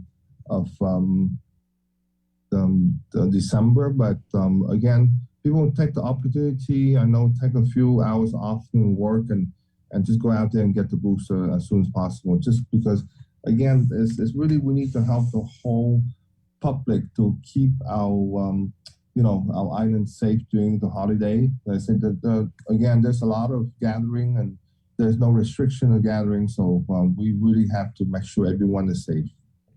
Thank you, Doc. Okay, guys. So go out there and hopefully the sequencing, say mostly Delta, but again, the Omicron would be here, but it might not be a bad idea. So you're saying, just the takeaway, guys, is that Doc believes that because of the spike protein mutation in Omicron, that if you get infected with Omicron, it would protect you against Delta? That's what you're saying? Yeah, it should be. That's what it's saying on the data right now. So again, you have to see which one is worse. The Delta or Omicron. The Delta seemed to be a lot more severe. People end up in the hospital and dying. And the Omicron so far, hospitalization still is not going up like the Delta surge, and the death rate is not like before. So maybe sometime it takes a virus to get rid of the virus. Sometimes it takes a virus to get rid of a virus. I like that, Doc. I like that. Thank you, Doc. Okay, guys. Take care. And You remember, the Q is always there. So make sure you practice that and get your booster. Thank you. Thank you. Have a good day, guys. You too. Dr. Ho Wen, our buddy. Good guy. 3 W's. Yep. Still in play, guys. The 3 W's. Wear your mask. Watch your distance. Wash your fat. Your hands. Wash your hands. Got it. 8:49. We're going to take a quick break. 671-637-0094. That's our number. We're going to do the Calvo's Insurance Count on Us for Life contest right after the break. We got some cool prizes. But before we do that, Jay, I wanted to ask you something. It's a little bit of a personal question. I have a feeling I'm knowing where this is going. Let's say we know somebody who's struggling to pay their bills during the holidays, and they're kind of like trying to save Christmas, because I know a lot of people like that, right? unfortunately. Yeah, but they just need a little help, but they're not sure where to go. And I'm talking about people who maybe late on the rent or on their utilities in arrears. I just wish there was some program for our people that they could check out. There's the Emergency Rental Assistance Program. Is this the one out of Department of Administration? It is. What? Tell me more about it. And Jay. even though it says rental, it actually covers so much more than that. It's an evolution of the program. So again, we've been emphasizing this. If you applied for the previous version of the program, please apply again. If you told somebody about it, somebody that's going through really hard times right now, emphatically recommend to them that they try again, because there is a very good chance that you may qualify this time. So as Chris was just saying, it not only covers people that have problems paying their current month's rent, but also in arrears all the way back to last March. I mean, this thing covers almost 2 straight years when the pandemic first started. Also utilities bills, so power, water, and internet. If you had a problem with getting your internet bills paid, maybe you're trying to set up internet, but you didn't have enough. I mean, God knows, to get an internet, it's not just, your service account and everything like that. You need a router. You need, you may have like a bunch of gear. Those bills stack up, so they can help you with that. And also, if you have a moving expense that you incurred, you may qualify for that. Jay, but what if, because you talked about the evolution of this program, and so it's the 3rd round of this, but what if someone had applied before and they got rejected, and they're listening to this and they're like, yeah, whatever about that program, they turned me down. Should this person apply again? Absolutely. Just give it a shot. I mean, and we said, the program has been broadened, and there are some people that, as far as we've been hearing, there are some people that didn't qualify before, who are now included. Right. Okay. That sounds great. Thank you for that, Jay. Is there a phone number, an email that they can... Yeah, absolutely. It is 671-638-4518 or 4519. Wow. All off of memory. That's it, Jay. You're the man, dude. We've been Thank saying you. it for the last 2.5 weeks and everything. And there's a reason why we memorize it, so that you guys can memorize it and make use of it. Yeah, so go get it. It's 8:52. Quick break, and we're back with more of The Link next. Good morning. I didn't get schedules because I was just afraid of it. I procrastinated. I didn't have any symptoms. I didn't have insurance. I didn't want to know. There were several services that was available to me. I got a mammogram. Colonoscopy. I know in my heart that early detection saved my life. And I just tell people all the time, please go get screened. Half a day. This is Governor Lou Leon Guerrero. If you're struggling to pay rent and utilities because of the pandemic, your government can help. Our Emergency Rental Assistance Program provides direct relief to you. To date, over $6.9 million has helped over 1,500 households. Apply online at eoa.guam.gov or call the Department of Administration's Emergency Rental Assistance Program at 671-638-4518 or 19.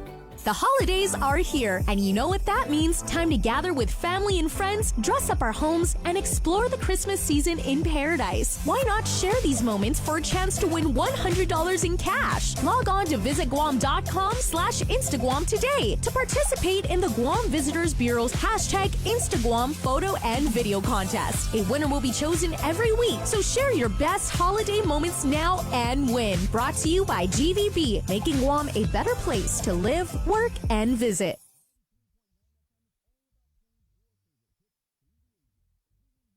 The Novena to the Christ Child, a podcast series on KUAM Communication, a local Christmas tradition reimagined with all 9 days available on demand on the KUAM Podcast Network beginning December 6th and streaming on all our digital media platforms as well as nightly at 7 p.m. on Isla Digital Radio.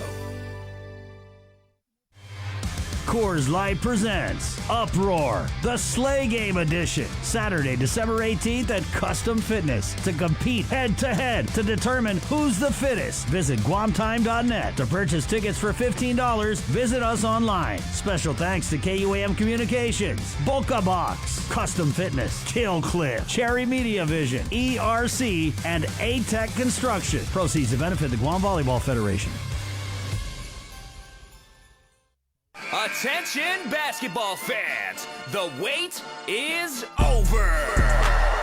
Clutch Guam presents the second annual McDonald's High School Basketball Classic, going down December 20th to January 8th at the Father Dueñas Jungle.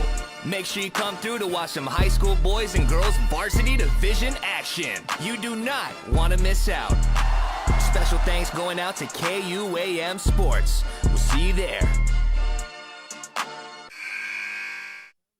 KUAM's multi-platform morning show, The Link, just got a little more delicious with Feed Me Fridays. Chris, Sabrina, Jason, and the rest of the morning crew will take some time off each Friday to talk, taste, and tempt you with all the latest and greatest food and drinks on Guam. Old faves, new hits, and everything else we can put in our bellies. It's Feed Me Fridays on The Link. Brought to you by King's Restaurants, Ruby Tuesday Guam, and Devondale. Real milk from free grazing cows. Let's get merry during the most wonderful time of the year by making spirits bright. KUAM Communications and Coast 360 want to highlight your decorations and lights by flooding the social media pages of KUAM with your videos and photos. Finish your holiday setup, snap a few shots or video of your delightful display, and send it to us through social media or email them to promotions@KUAM.com. Check out our posts every Friday or tune in to KUAM News Weekend Edition for a special montage of the submissions certain to be making spirits bright with every broadcast. Warmest holiday wishes from KUAM Communications and Coast 360 Federal Credit Union. Together, we thrive. Catch Sports Link on the KUAM News Morning Show, The Link, every Friday for the latest sports news, game schedules, athlete profiles, and more. Sports Link airs every Friday across the multi-platforms of KUAM. Tune in to the broadcast on Breeze 93.9 FM, on KUAM TV 11, live stream through the KUAM News Facebook page, or view highlights on YouTube, KUAM News Facebook, and Instagram page. Sports Link is brought to you by Mariana's Irrigation and Landscape. Take in the panoramic beauty of our island each Sunday on the KUAM News Instagram with Scenic Sundays. Scroll through the natural beauty of the island on display. Scenic Sundays on the KUAM News Instagram is brought to you by Addis Trust and Investment, Location, Service, Trust, and Haagen-Dazs Shops Guam, where every day is made extraordinary.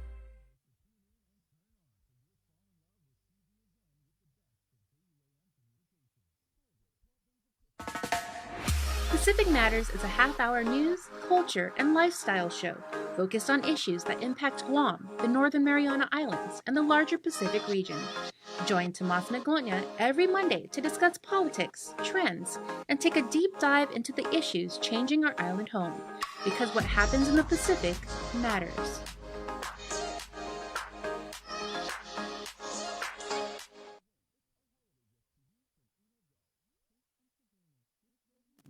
Here on Breeze 93.9 FM.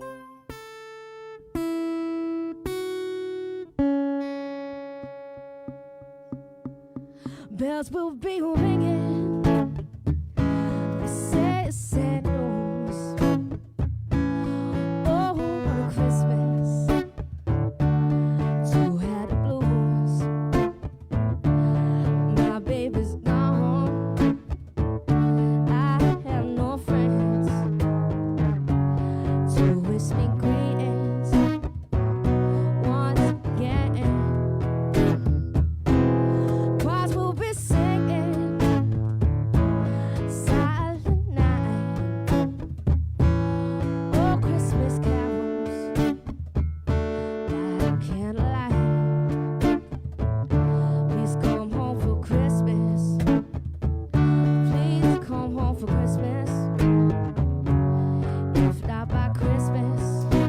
welcome back to The Link, everybody. Good people in our community doing good things for a good cause, and we have a good representative of that right now joining me on the show, and it has been some time, the progenitor, I would say, of the Boonie Flight Project movement. I know Lauren Cabrera, Hafaday, and welcome, and happy holidays to you.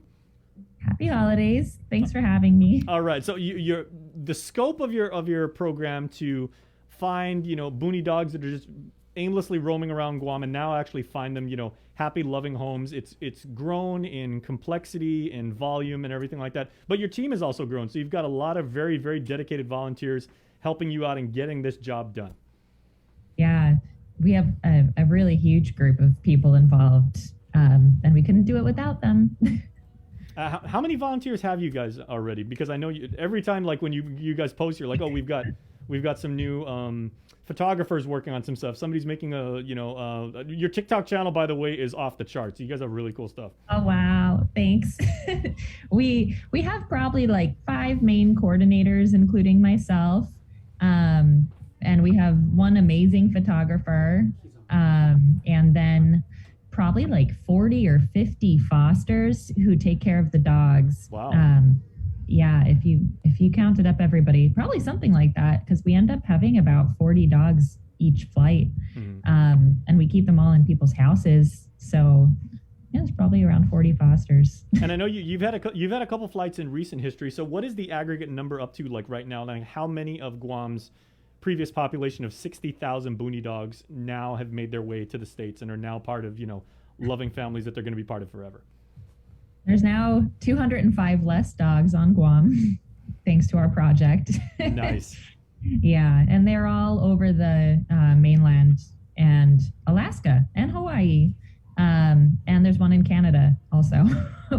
Okay. You and I were joking like before we started and everything like that. What states have you not touched at this point? I'm sure there's interest from all over the country.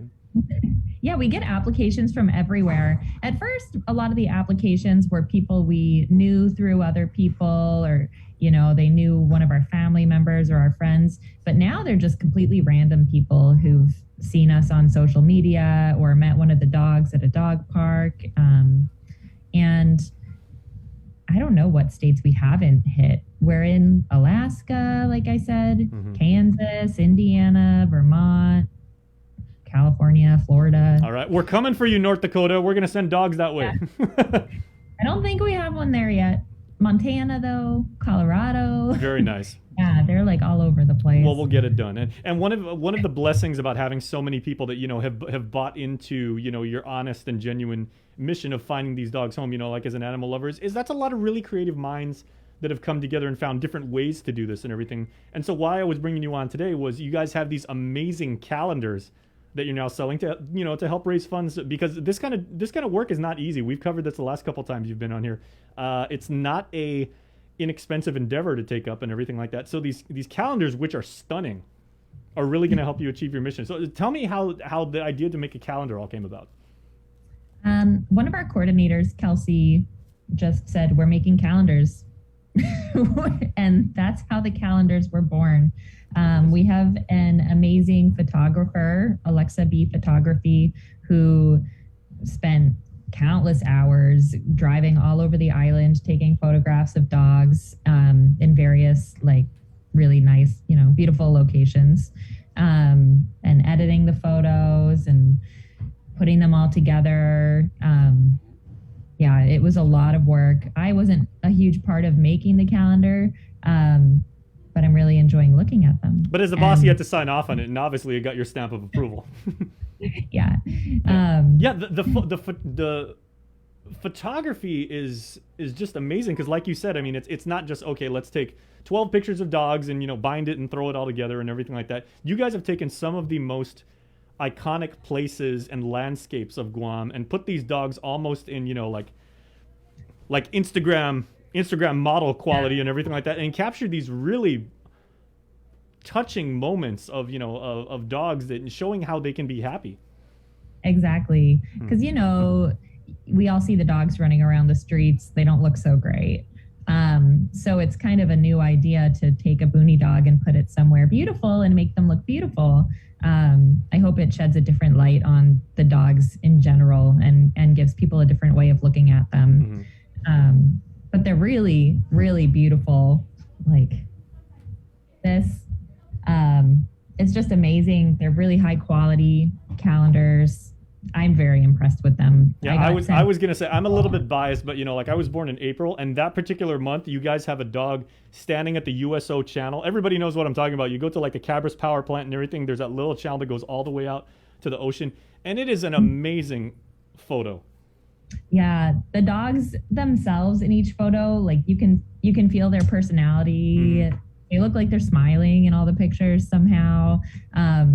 And it was a lot of work to get these pictures. The volunteers spent several weeks, like every evening at a certain time of day when the lighting was perfect, driving around, meeting up with dogs, going to different spots, and carefully selected each picture for each month. And getting the dogs to just like hit that particular pose. And like you said, I mean, these dogs are conveying, emotion and, like with their breed and with their body language. And, like they're saying, it's like, hey, thank you for your help. I mean, you can feel the emotion and that message, just leaping off the page. Yeah, they're pretty incredible.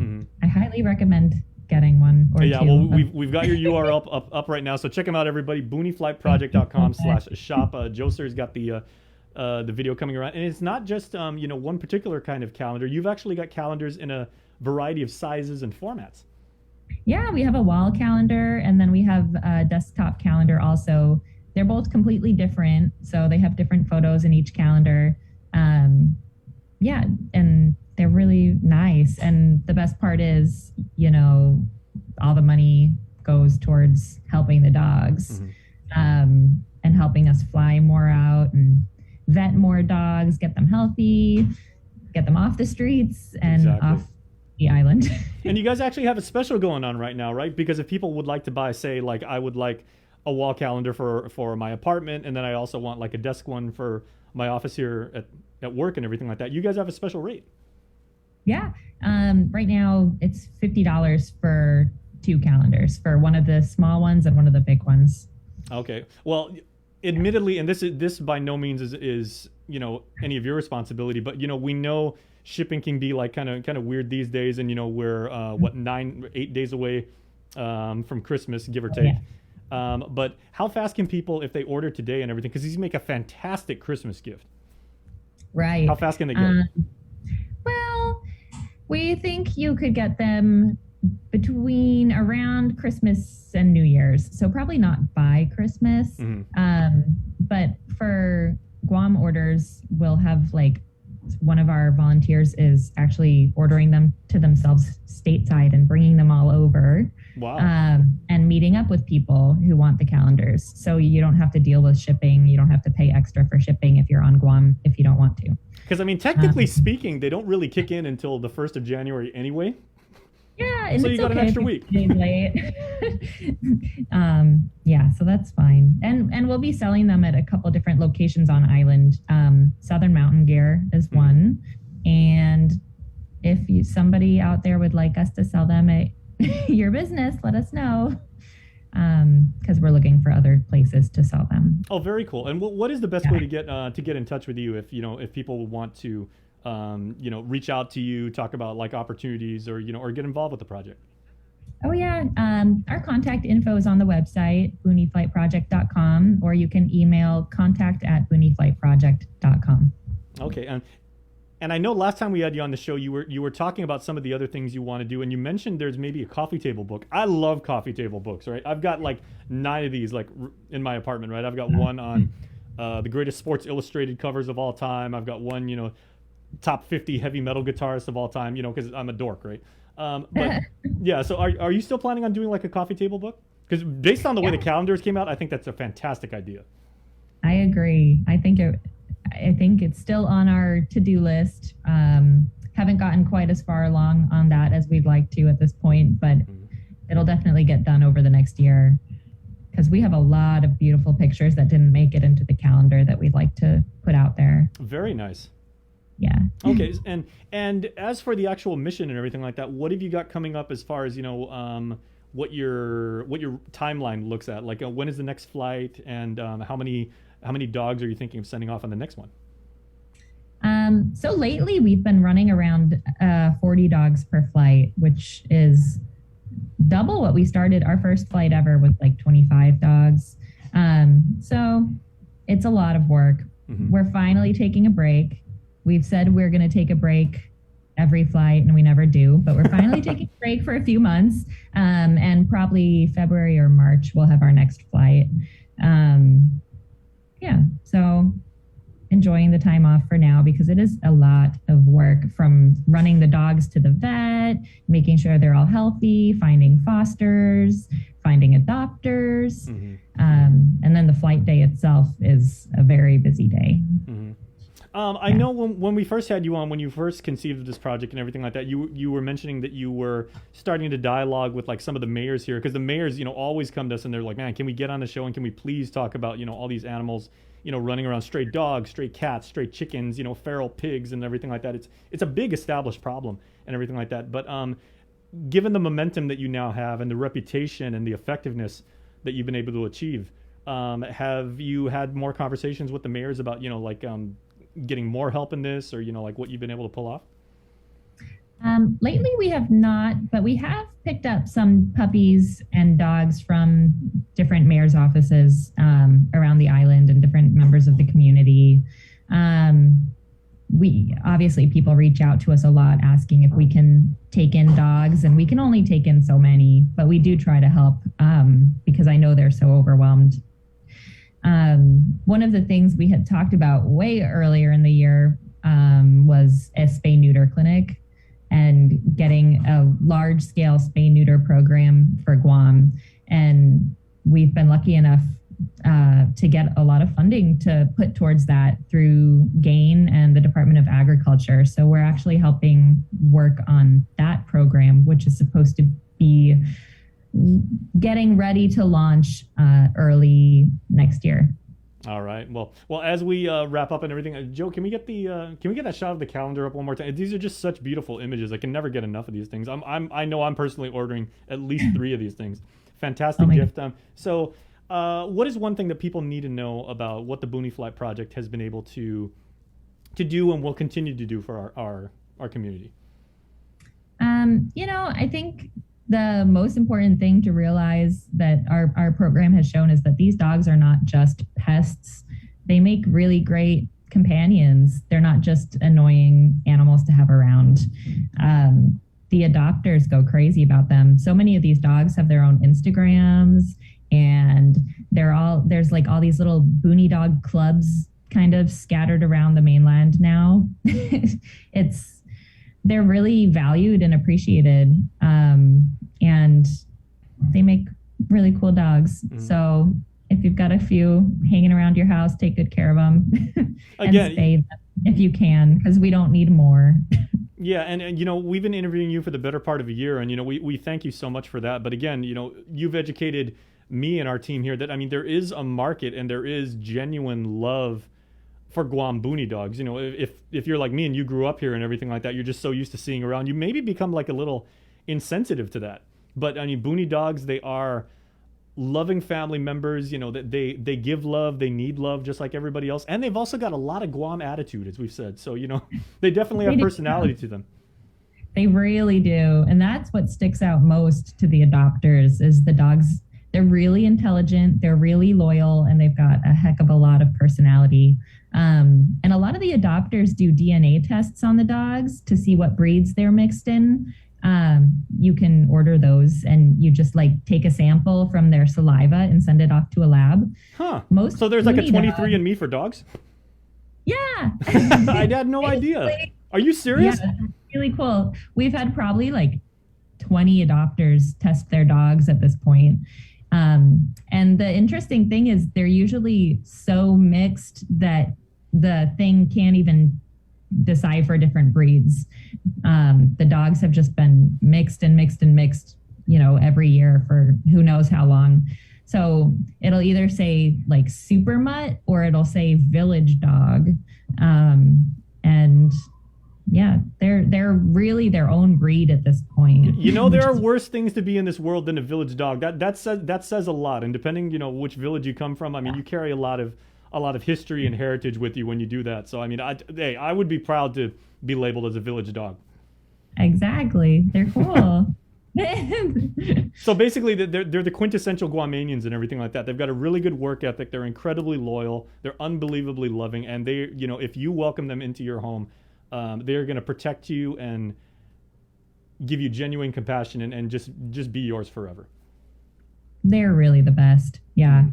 Okay, everybody. So please check out the URL, boonieflyproject.com/shop. And you know what? Tell them the link sent you when you fill out your order form and everything like that, because you want to start 2022 right. And this is the perfect way to do that with some absolutely eye-popping, stunning. Tell me, you guys, when you see these in person and everything, the images are really going to bring back memories all the way from, again, USO Channel. They've got the various bays on Guam, Fort Soledad and everything with these incredible dogs. Really well done project, Lauren. So congratulations to you and your team for doing this. And we pledge all of our support to you guys because we really want to help you get this project going. Thank you. We really appreciate your support. Absolutely. Okay, and we wish you and your family the happiest of holidays, and we will talk to you very, very soon.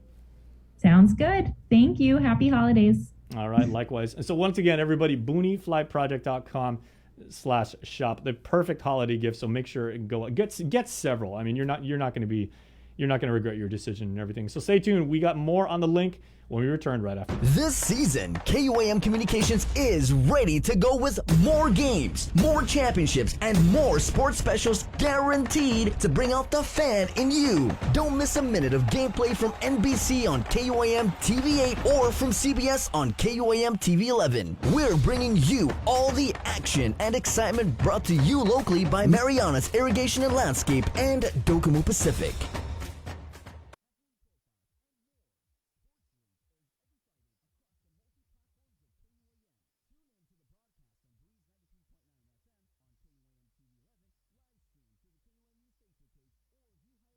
KUAM's multi-platform morning show, The Link, just got a little more delicious with Feed Me Fridays. Chris, Sabrina, Jason, and the rest of the morning crew will take some time off each Friday to talk, taste, and tempt you with all the latest and greatest food and drinks on Guam. Old faves, new hits, and everything else we can put in our bellies. It's Feed Me Fridays on The Link, brought to you by King's Restaurants, Ruby Tuesday Guam, and Devondale. Real milk from free grazing cows.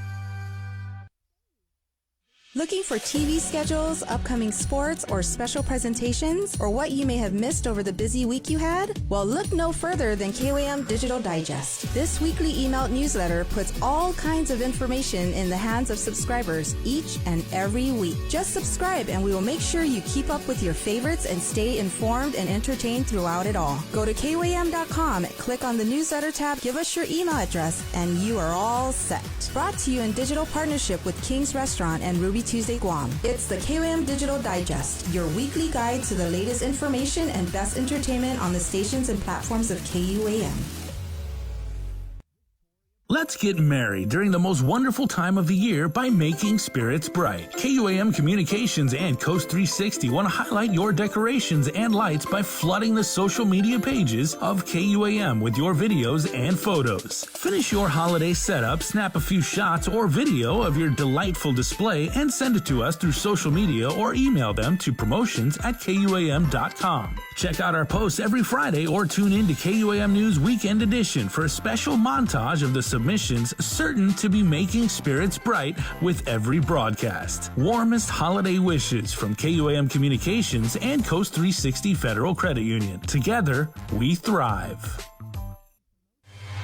Coors Light presents Uproar, the Sleigh Game Edition, Saturday, December 18th at Custom Fitness to compete head-to-head to determine who's the fittest. Visit guamtime.net to purchase tickets for $15. Visit us online. Special thanks to KUAM Communications, Boca Box, Custom Fitness, Kill Cliff, Cherry Media Vision, ERC, and A-Tech Construction. Proceeds to benefit the Guam Volleyball Federation.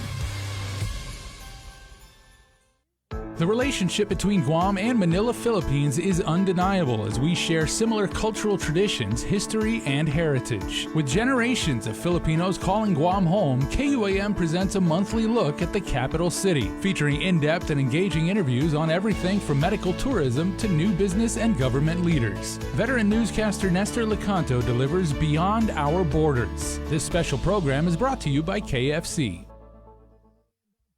GU Self-Storage, conveniently located near the Harmon McDonald's. We offer affordable rates, online payments, and auto bill pay for your convenience. Plus gate access daily from 6 a.m. to 9 p.m. Call us today at 648-7867 for more information.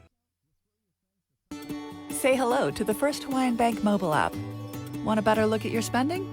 With Money Map, you can automatically create budgets and manage where your money is going. Know when you have a green light or when it's time to slow down. Maybe cook more meals at home this week. Set your goals, track your progress, and find your way to exactly where you want to be. With Money Map from the First Hawaiian Bank mobile app. It all starts with yes.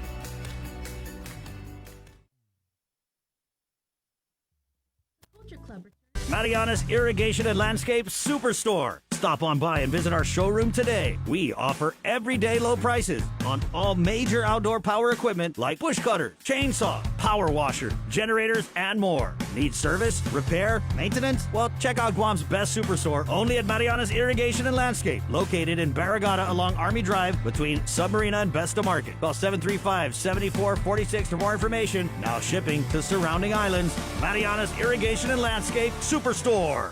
Get the job done the right way by getting the right stuff at East West Rental Center. With years of experience helping builders, we definitely got what you need. Call 646-1463 or visit us in Upper Tumon. Open Monday to Saturday from 7 a.m. to 5 p.m. and on Sundays from 8 a.m. to 5 p.m.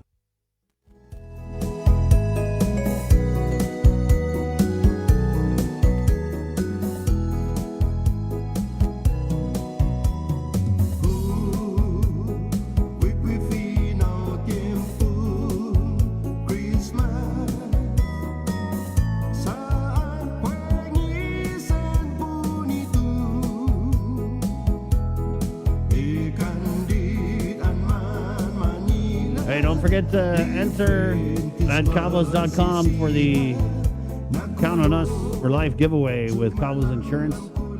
Jay, tell them about entering on the website. Yeah, so all you have to do is just go to calvos.com, and there are I've been racking my brain trying to figure out the best way to describe this. Yeah, but let me tell you guys, he has quite a brain to rack. The dictionary is... Mental dictionary is quite expansive, but I can't come up for a word other than insane. Yeah, it's insanity. The grand prizes are absolutely ludicrous, and that's in the best way. Because, Absolutely. Because you could get a family staycation for the person you can count on. Staycation for your family. 2 nights for a family of 4 at the Loti. And also the person who nominated that winner gets $300 in Lone Star gift certificate. That's it. You're going to get that bread. Yeah, there's also and Jay, don't forget, with the staycation, Lotte's covering the meals. If you see there in the... yes. Yeah. And there's also a Payless shopping spree worth $1,000. Oh, we go and pay less. We go and pay less. 3 minutes to spend $1,000. I think we could all do that. You think you could, Jay? Really, though? We've discussed this. I have the strategy down, guys. You head over to the meats, the beef, the Angus aged, whatchamacallit, Wagyu, something or other. That's the one you get. Then you head over to the adult beverage section and get you some nice, there's some like bottles of whiskey that are about $100. See, well, you and I would be on opposite sides of Payless because I'd be in the dry pasta, I'd be in the canned soup. Yeah, but see, that's little money. To make $1,000, you got to pick the big money items like I would be clotheslining all that stuff right off the shelf. I'd be loading up. Payless can end up sending you a bill for property damage. Yeah. Enter at Cowboys.com, and they're actually giving away a couple shopping sprees, right? Yeah, and there's another $1,000 shopping spree. Same parameters.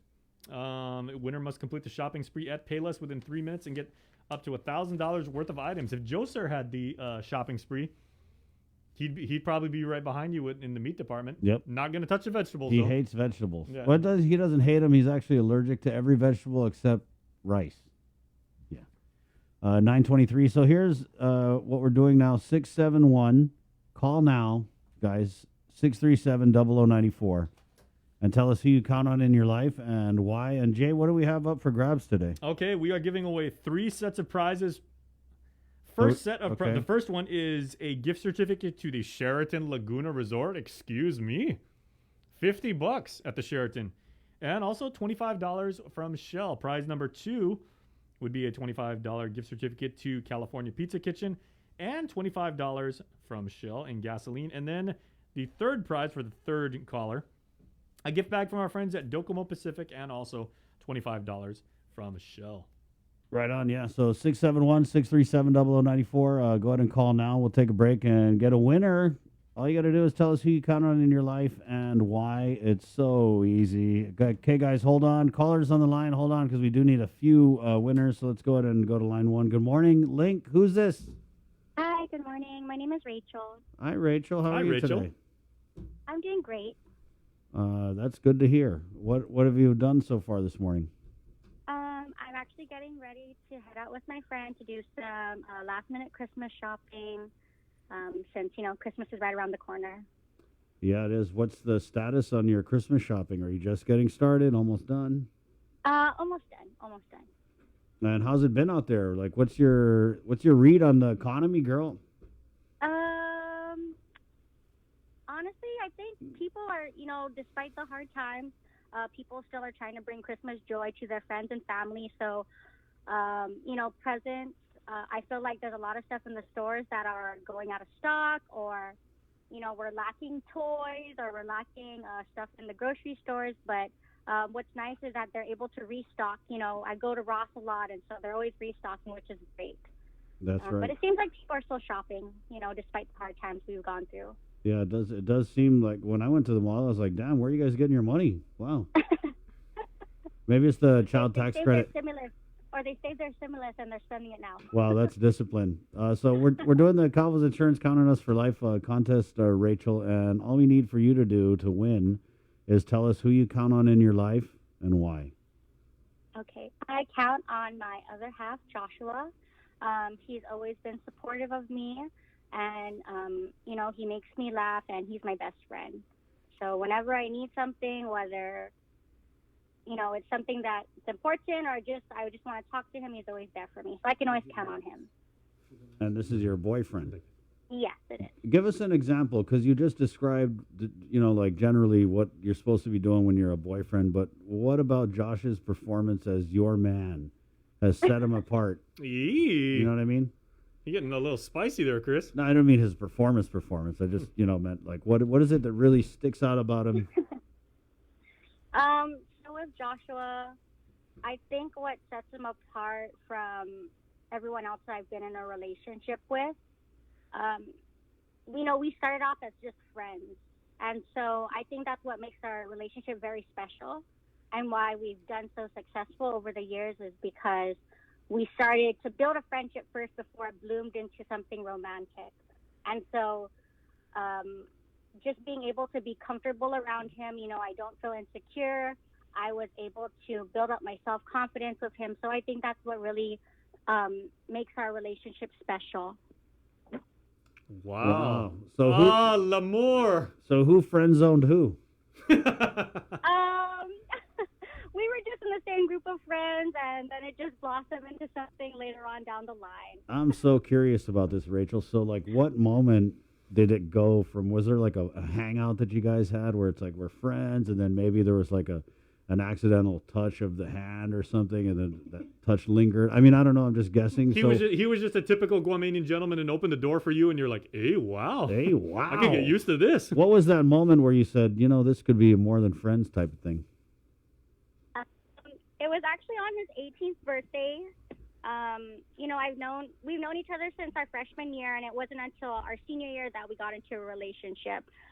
So, I just had a shift in mindset, and, I saw him more than a friend and kind of just blossomed from there. A shift in mindset. I don't think I ever heard that before. Wow. Shakespeare himself couldn't have written more romantic words, Rachel. Got to see him in different light, so, yeah. Rachel, can I ask? Was it the golden hour lighting? Because that's always good. Rachel, how long have you guys been together with you and Josh? we're on 8 years, going on 9 years. Okay, because you know what they say? They're like, when you pass that 7-year mark, whether it's just friendship or whether you guys are like full on romantic, from that point on, it's locked in forever. Yep, that's if you get past the first 7 years, you're in. Especially if you get a Josh tattoo. Do you have his name tattooed on you? No, I do not. Okay, right on. Well, man. Well, unfortunately, we don't have a tattoo gift certificate, but tell you what we are going to give you gift certificates for. You and Josh are going to be able to go to the Sheraton Laguna Resort, and we're going to give you the gas from Shell to get there. Awesome. Thank you, guys. Thank you, Rachel. Hold on, Kate, and I'll get your information. Okay, thank you so much. Right on. Man, I'm all about team. Never mind Rachel and Ross from Friends. This is all Rachel and Joshua, man. Yeah, so guys, if you're out there and you're friends with somebody and you maybe have those feelings for them and they don't know, right? Don't wait around for them to have a shift in mindset. I want to use that line. It's like, wait, don't you appreciate me? Haven't I done enough for you, girl? Can't I get a shift in mindset? Why do we have to be just friends? Yeah. Can't you shift your mindset for me? Please shift something for me. Oh, boy. Clearly, Rachel and Joshua are in a much better place than I am right now. Yeah, So, but thank you for sharing your story, Rachel. That was absolutely You do you. touching. Self-care, Jay. Self-care. Or professional psychological care. It's 9:30. We're coming back with Academy of Our Lady of Guam. We're going to shift our mindset and interview Academy. Coming up next, right here on The Link, which is brought to you by Pacific Points. Team Cabo Rachel Enterprises. and Joshua, man. Yeah. Guys, we still got 2 more prizes to give away. So if you guys want to call now, I put you on hold and we'll get to you and hook you up with these great prizes from Cabos Insurance. It's the Count on Us for Life giveaway right here on The Link. Let's get married during the most wonderful time of the year by making spirits bright. KUAM Communications and Coast 360 want to highlight your decorations and lights by flooding the social media pages of KUAM with your videos and photos. Finish your holiday setup, snap a few shots or video of your delightful display, and send it to us through social media or email them to promotions@KUAM.com. Check out our posts every Friday or tune in to KUAM News Weekend Edition for a special montage of the submissions certain to be making spirits bright with every broadcast. Warmest holiday wishes from KUAM Communications and Coast 360 Federal Credit Union. Together, we thrive. KUAM's multi-platform morning show, The Link, just got a little more delicious with Feed Me Fridays. Chris, Sabrina, Jason, and the rest of the morning crew will take some time off each Friday to talk, taste, and tempt you with all the latest and greatest food and drinks on Guam. Old faves, new hits, and everything else we can put in our bellies. It's Feed Me Fridays on The Link, brought to you by King's Restaurant, Ruby Tuesday Guam, and Devondale. Real milk from free grazing cows. This season, KUAM Communications is ready to go with more games, more championships, and more sports specials guaranteed to bring out the fan in you. Don't miss a minute of gameplay from NBC on KUAM TV8 or from CBS on KUAM TV 11. We're bringing you all the action and excitement brought to you locally by Marianas Irrigation and Landscape and Docomo Pacific.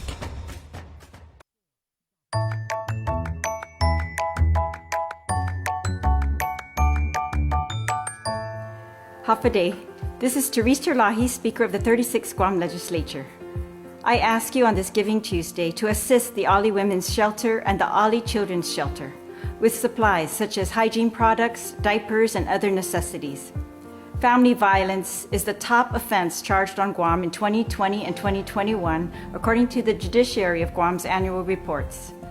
Guam has the second highest number of sexual assaults per capita in the nation.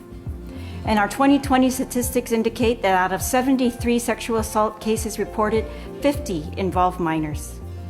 Let's together ensure that women and children have a safe place to escape the abuse and begin their new lives. Your donation to the Ali Children and Women's Shelters will bring hope to these survivors and improve their quality of life. Please contact the Catholic Social Services for more information and Sidzu Ismaas.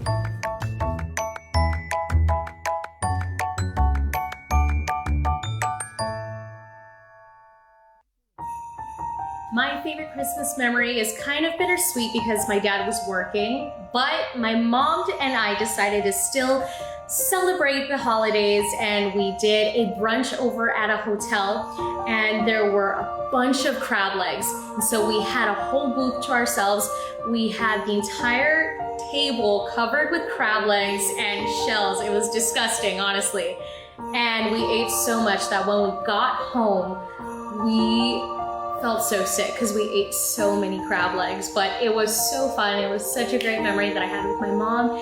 Would have only been better if my dad was able to make it with us, but we still enjoyed the special day. Far away from home, but not from our hearts. The following special season's greetings from our troops overseas and around the world for you at home. Buenos and half a day.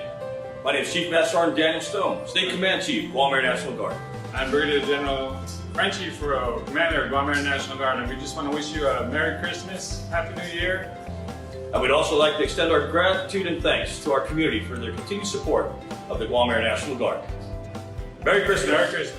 Happy holidays and Merry Christmas. I'm Colonel Tony Lujan, 254th Air Base Group Commander. Wishing everybody a wonderful holiday. We want to thank all of our members of the Air Base Group, along with their families, for all the support they've provided for us throughout the year. And I'm Chief Master Sergeant Ron Tadeke. I wish everyone a wonderful and safe holiday season. Buenos and half a day. I am PSC Borja. I am with JTF Task Force Medical here at ULG. I just want to give a great shout out to my family back in Georgia. I love you. And then especially my family here on Guam. Hope everybody has a very Merry Christmas and a very wondrous New Year's. Half a day from the Sergeant Major's Academy at Fort Bliss, Texas. We want to wish you Merry Christmas and a Happy New Year. Half a day, my name is Specialist Provis. I wanted to give a shout out to my family in California and Saipan and to my other half. I wanted to wish you guys happy holidays, Merry Christmas, and Happy New Year. Wish you guys. Half a day, I'm Master Sergeant Escobar. I'm Tech Sergeant Almaguera. I'm Specialist Fern. I'm Sergeant Moffness. I'm Sergeant Makasaki. We are the Joint Task Force Shield in support of COVID-19 response. Thank you to the people of Guam for your support and the honor to serve our island. Happy holidays. These special season's greetings from our troops are brought to you locally by the station bringing families together, KUAM Communications and Coast 360 Federal Credit Union. Together, we thrive. The Novena to the Christ Child, a podcast series on KUAM Communication, a local Christmas tradition reimagined with all 9 days available on demand on the KUAM Podcast Network beginning December 6th and streaming on all our digital media platforms as well as nightly at 7 p.m. on Isla Digital Radio.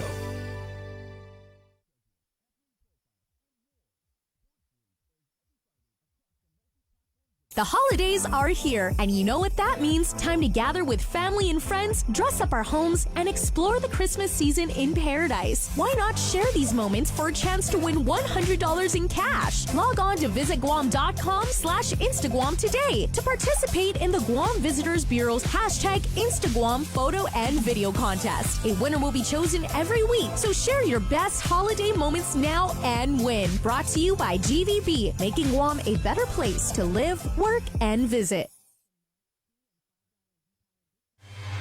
Coors Light presents Uproar, the Sleigh Game Edition, Saturday, December 18th at Custom Fitness to compete head-to-head to determine who's the fittest. Visit guamtime.net. To purchase tickets for $15, visit us online. Special thanks to KUAM Communications, Boca Box, Custom Fitness, Kill Cliff, Cherry Media Vision, ERC, and A-Tech Construction. Proceeds to benefit the Guam Volleyball Federation.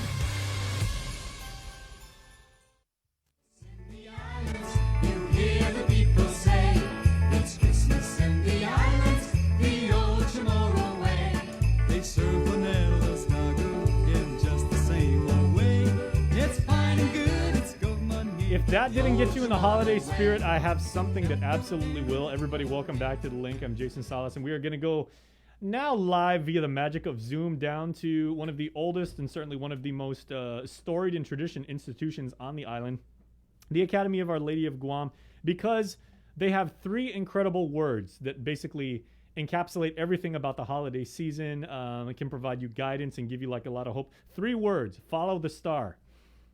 I guess shift in mindset also works, but that's a previous interview, so but follow the star and welcome to the show, Joe Tesoro and Iris Gaza from Academy. Happy holidays to you both. Happy holidays. Happy holidays. All right, this is an amazing thing that you're doing. The Advent reflection. I know Joe actually corrected me during the break, and I was like, wow, it's been a year since we did this. You actually, we last got together in Holy Week, Joe, and you were talking about the Advent. Can you give people like a little bit of context about what this means for the Catholic community and how we can participate? Oh yeah. Again, like what we did last Lenten season. So now we're as an Academy family, we're offering again a Lenten reflection just before everything gets crazy, everything gets busy with all the parties that you have to attend, all the Christmas shopping and all that. So we're inviting everyone for a Lenten reflection this Saturday. So like a time to reflect, pause for a while, look back for the year that has passed, and really reflect on the star, quote unquote, star of the season, which is Jesus Christ. So that's why we decided that the theme for this Advent reflection is follow the star. So ultimately, we want to follow Jesus, which is the star of the season. And we say all the time, Iris, I'd like to bring you into this part because like we say, Jesus is the reason for the season, and and everybody, please remember why we truly celebrate Christmas, and it's a time, like, again, to reflect. Yes, no, absolutely. Especially with going, if we look at where we were during Lent, in the highlight of what COVID was, a lot of people were suffering, and that's really what the focus was. But with Advent and where we are truly with the pandemic on the island, we're all waiting to kind of see what's going to happen next. We're waiting either in hope that we're going to finally move forward and pass through it, or maybe waiting with some unease on what could lead to the next part. So really, when we were looking at what our theme was going to be for this year, we're like, everyone has a different reality, and what is that reality, and how are we going to get through that unrelenting reality? The only way to do so is to follow the star and to wait for the coming of Christ, which is the real reason of our season, right? Mm-hmm. So it's a great opportunity for us to look forward to what is to come, to have hope in our hearts, and just know that whatever we went through this last year, next year we'll be here, and if we follow the star, we'll be guided to the right direction. Absolutely. And if like anything about a star, it's always going to shine bright, and no matter where you are in the world and everything like that, it's always there, and all you have to do is just stay fixated on it and just follow. That's true. Exactly. Mm-hmm. Yeah. Okay, so and this isn't just for the most devout, correct me if I'm wrong, not just the most devout of Guam's Catholic faithful and everything, because there are going to be some people that are going to say, I saw you guys on the link, I was very inspired, I want to participate, but I've lost my way, or life happened, or coronavirus happened, and I haven't been as faithful and devout as I probably should have, and everything like that. Can I still participate if I've kind of backslid a little bit? Oh yes. Go ahead, Mrs. Gaza. I was just going to say, one of the things that we wanted to make sure we did was have not only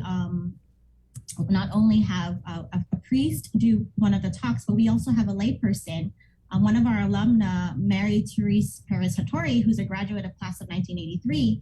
She's a layperson, and she's very successful. She's currently in Hawaii, and we wanted to bring someone who has accomplished so much, but also look at what was her journey, her journey toward faith, and how someone who someone who might be struggling with their faith can find hope in the star. Mm-hmm. So it's absolutely open to anyone who is interested, whether you are a religious churchgoer or if you just need someone to guide you toward the star, then this is basically for you. Yeah, certainly. So Joe, this is for people that if you want to say, okay, well, whatever the situation, you can always come back. The church always welcomes you, yes. And the love is always there for you. And also, if you've never prayed before, if you've never considered the word, if you've never taken part in any kind of service before, this is the perfect opportunity to do that in a very safe, non-judgmental environment.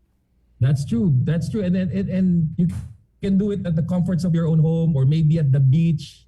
right? Or that's because we made it online and available for everyone. So it's very, very welcoming. Like what Mrs. Gasa said, we invited a layperson and a priest so that, all walks of life can really relate to their stories as well. And Miss Meritori grew up here, studied here at the academy, so she has stories of living here in Guam, living here on island, that all of our listeners could relate to as well.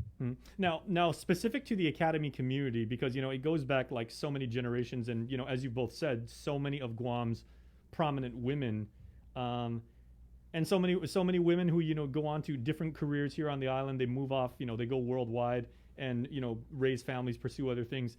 The sense of sisterhood stays with them, and the Catholic teachings are part of who they are and their character for all time. So what does this mean to be a cougar and to carry these kind of lessons and this history and these traditions with you the rest of your life? I think Mrs. Gaza can speak with that. as an alumni, Iris? As an alumni, it's definitely, I always tell my current students, because they don't, the younger generation have a tendency to kind of overlook some of the things, right, that we teach. But I always tell them, and anyone I come across, is Academy built my foundation of faith, and not just my faith, but of who I was going to become. It's one of the reasons why I'm back today as principal, right?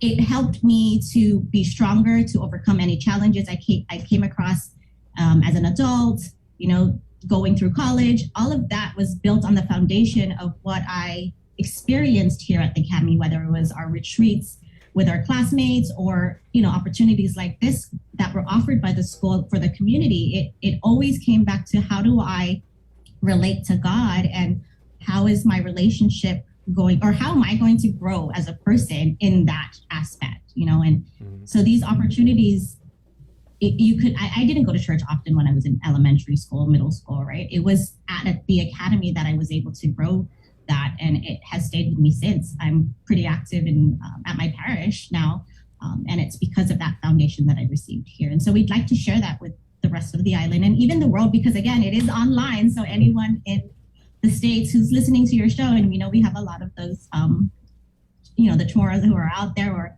people who came to Guam and listened to your show, everyone's invited. All right, so let's talk about that in terms of format, because I liked how Joe kind of alluded to that. Is this is an online forum, and like you said, any time zone in the world. It may be in the afternoon where you are, because here it's going to be on the 18th at 9 in the morning, which is Saturday. But like you said, you can join from the beach. If maybe you're riding in the back of a car, maybe you're in an Uber and you can participate and everything like that. So how participatory is it? And once the Advent service starts, what do people do? So they can just log in and listen, and log in first and register, and then we'll send them the link so that they can join us that day. And then they can just go ahead and listen, and then they can participate in the comment section. And if they have questions, we'll have a mailing address also, so that they can send us the questions for the speakers, and then we can get back to them. So to answer their questions or their comments as well. And the one thing, I don't really say guarantee very much on the show, but I know the one thing that we can basically say with absolute certainty is you will be filled with like the true spirit of the season by participating in this. And that's what it's all about. Yes, that's true. That's true. That's very true. Okay. And may I ask for the both of you, you both do these kind of things, and you arrange these events and put them on so many times and everything like that. It never gets old. Yeah. I think especially now with our situation, right? Like what Mrs. Gasa said, a lot of people will go through different things, and we need breaks like this. We need reflections like this with all the things that are happening in our lives. I'm sure you have a lot of things happen in your life too, Jason. So we need things like this to guide us, and just pause a bit. And it's also a good year-end reflection for us personally, just to look back what happened 2021. Right? I just saw a post on Instagram a while ago that this December is they call it's December because it's like a blur that it's just passing through. And I think we need a pause, like a 2-hour, 3-hour pause, just to reflect on how our life has been for this year. So the month, Joe, is kind of like your virtual background right now, like a little bit blurred, like a blur. but kind of like you will gain a lot of clarity, and you will gain a lot of purpose. That's true. All right, and again, we should mention like that, completely free. I mean, there's no cost to do this. Yeah, no cost. Just register. Yeah. It's on our website. It's on our social media accounts. So just register and then good to go. We'll see you on Saturday. All right. So we were able to offer this for free of charge with the help of a class, AOG class of 1969, who sponsored this event. So the theme, actually, the statement navigating through our unrelenting realities came from a letter that they had wrote us when they made a donation. So we were like, wait, this is perfect. It's so fitting that not only are they sponsoring the event, the statement from their letter is kind of what shaped the theme of this whole activity. So, we're very grateful for our alumna for always giving back to the school so that we can offer and share it with the rest of the community. Well, if there's one thing I know, again, another guarantee I can make, doing it twice in the same interview, it's, once a cougar, always a cougar. You carry that with you the rest of your life in everything you do. Yes. That's true. The sisterhood is strong. Absolutely. So Iris and Joe, thank you for doing this for our Thank you, island Austin. community. Certainly a very worthwhile and appreciated event, and we wish you both the happiest of holiday seasons.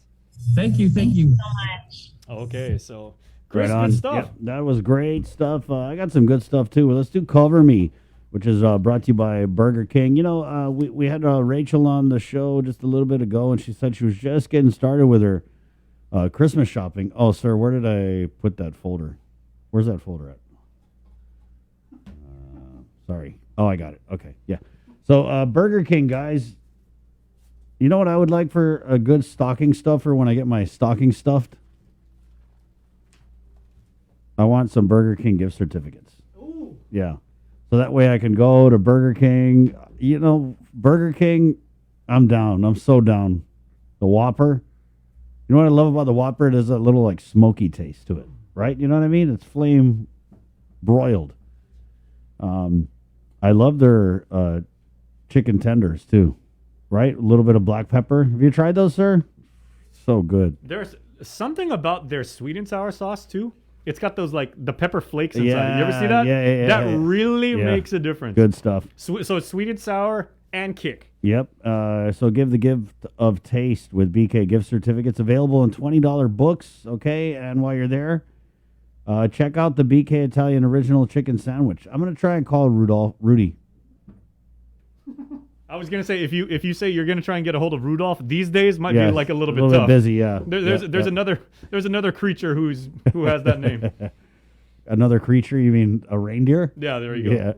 Yeah. 951. Yeah, so go check our friends at Burger King for the original chicken sandwich. It's available just for a limited time only, and you can get some of those BK gift certificates in the $20 books. It's Cover Me, brought to you by Burger King at Docomo Pacific, right here on The Link. Good morning.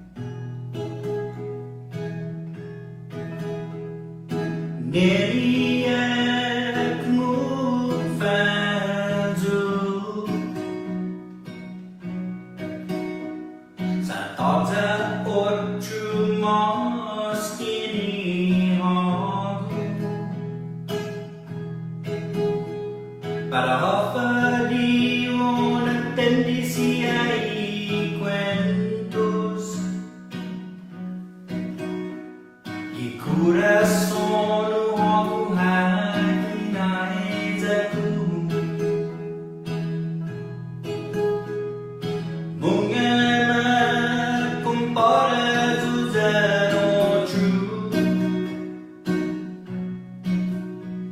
antes de un baile blue, mas é uma noite bonita, do mal que viene pensando no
Let's get merry during the most wonderful time of the year by making spirits bright. KUAM Communications and Coast 360 want to highlight your decorations and lights by flooding the social media pages of KUAM with your videos and photos. Finish your holiday setup, snap a few shots or video of your delightful display, and send it to us through social media or email them to promotions@KUAM.com. Check out our posts every Friday or tune in to KUAM News Weekend Edition for a special montage of the submissions certain to be making spirits bright with every broadcast. Warmest holiday wishes from KUAM Communications and Coast 360 Federal Credit Union. Together, we thrive.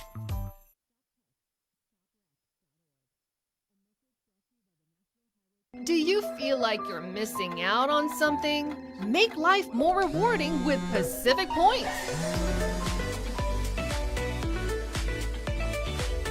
Earn and redeem points for bill rebates and free load at IT&E, discounts on fuel at Shell, vouchers at Foodies, and United Mileage Plus miles.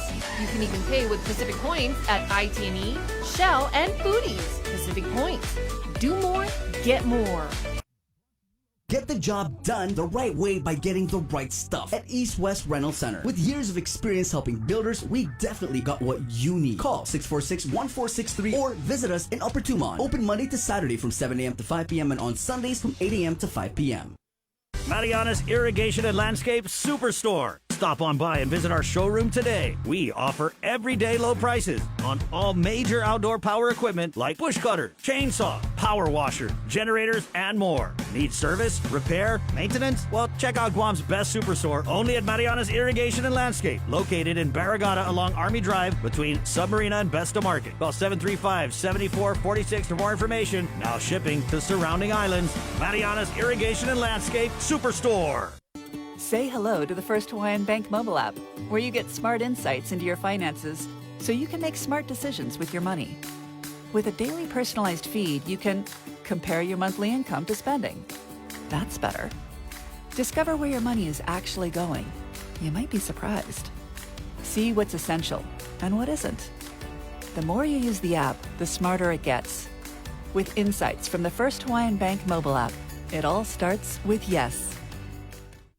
GU Self Storage, conveniently located near the Harmon McDonald's. We offer affordable rates, online payments, and auto bill pay for your convenience. Plus gate access daily from 6 a.m. to 9 p.m. Call us today at 648-7867 for more information. KUAM FM, I got Guam on the Breeze side, KUAM TV. Thanks so much for jamming with us on this Thursday, December 16th. Good job today, Joe, sir. Jason, good job. Thank you. A lot of takeaways.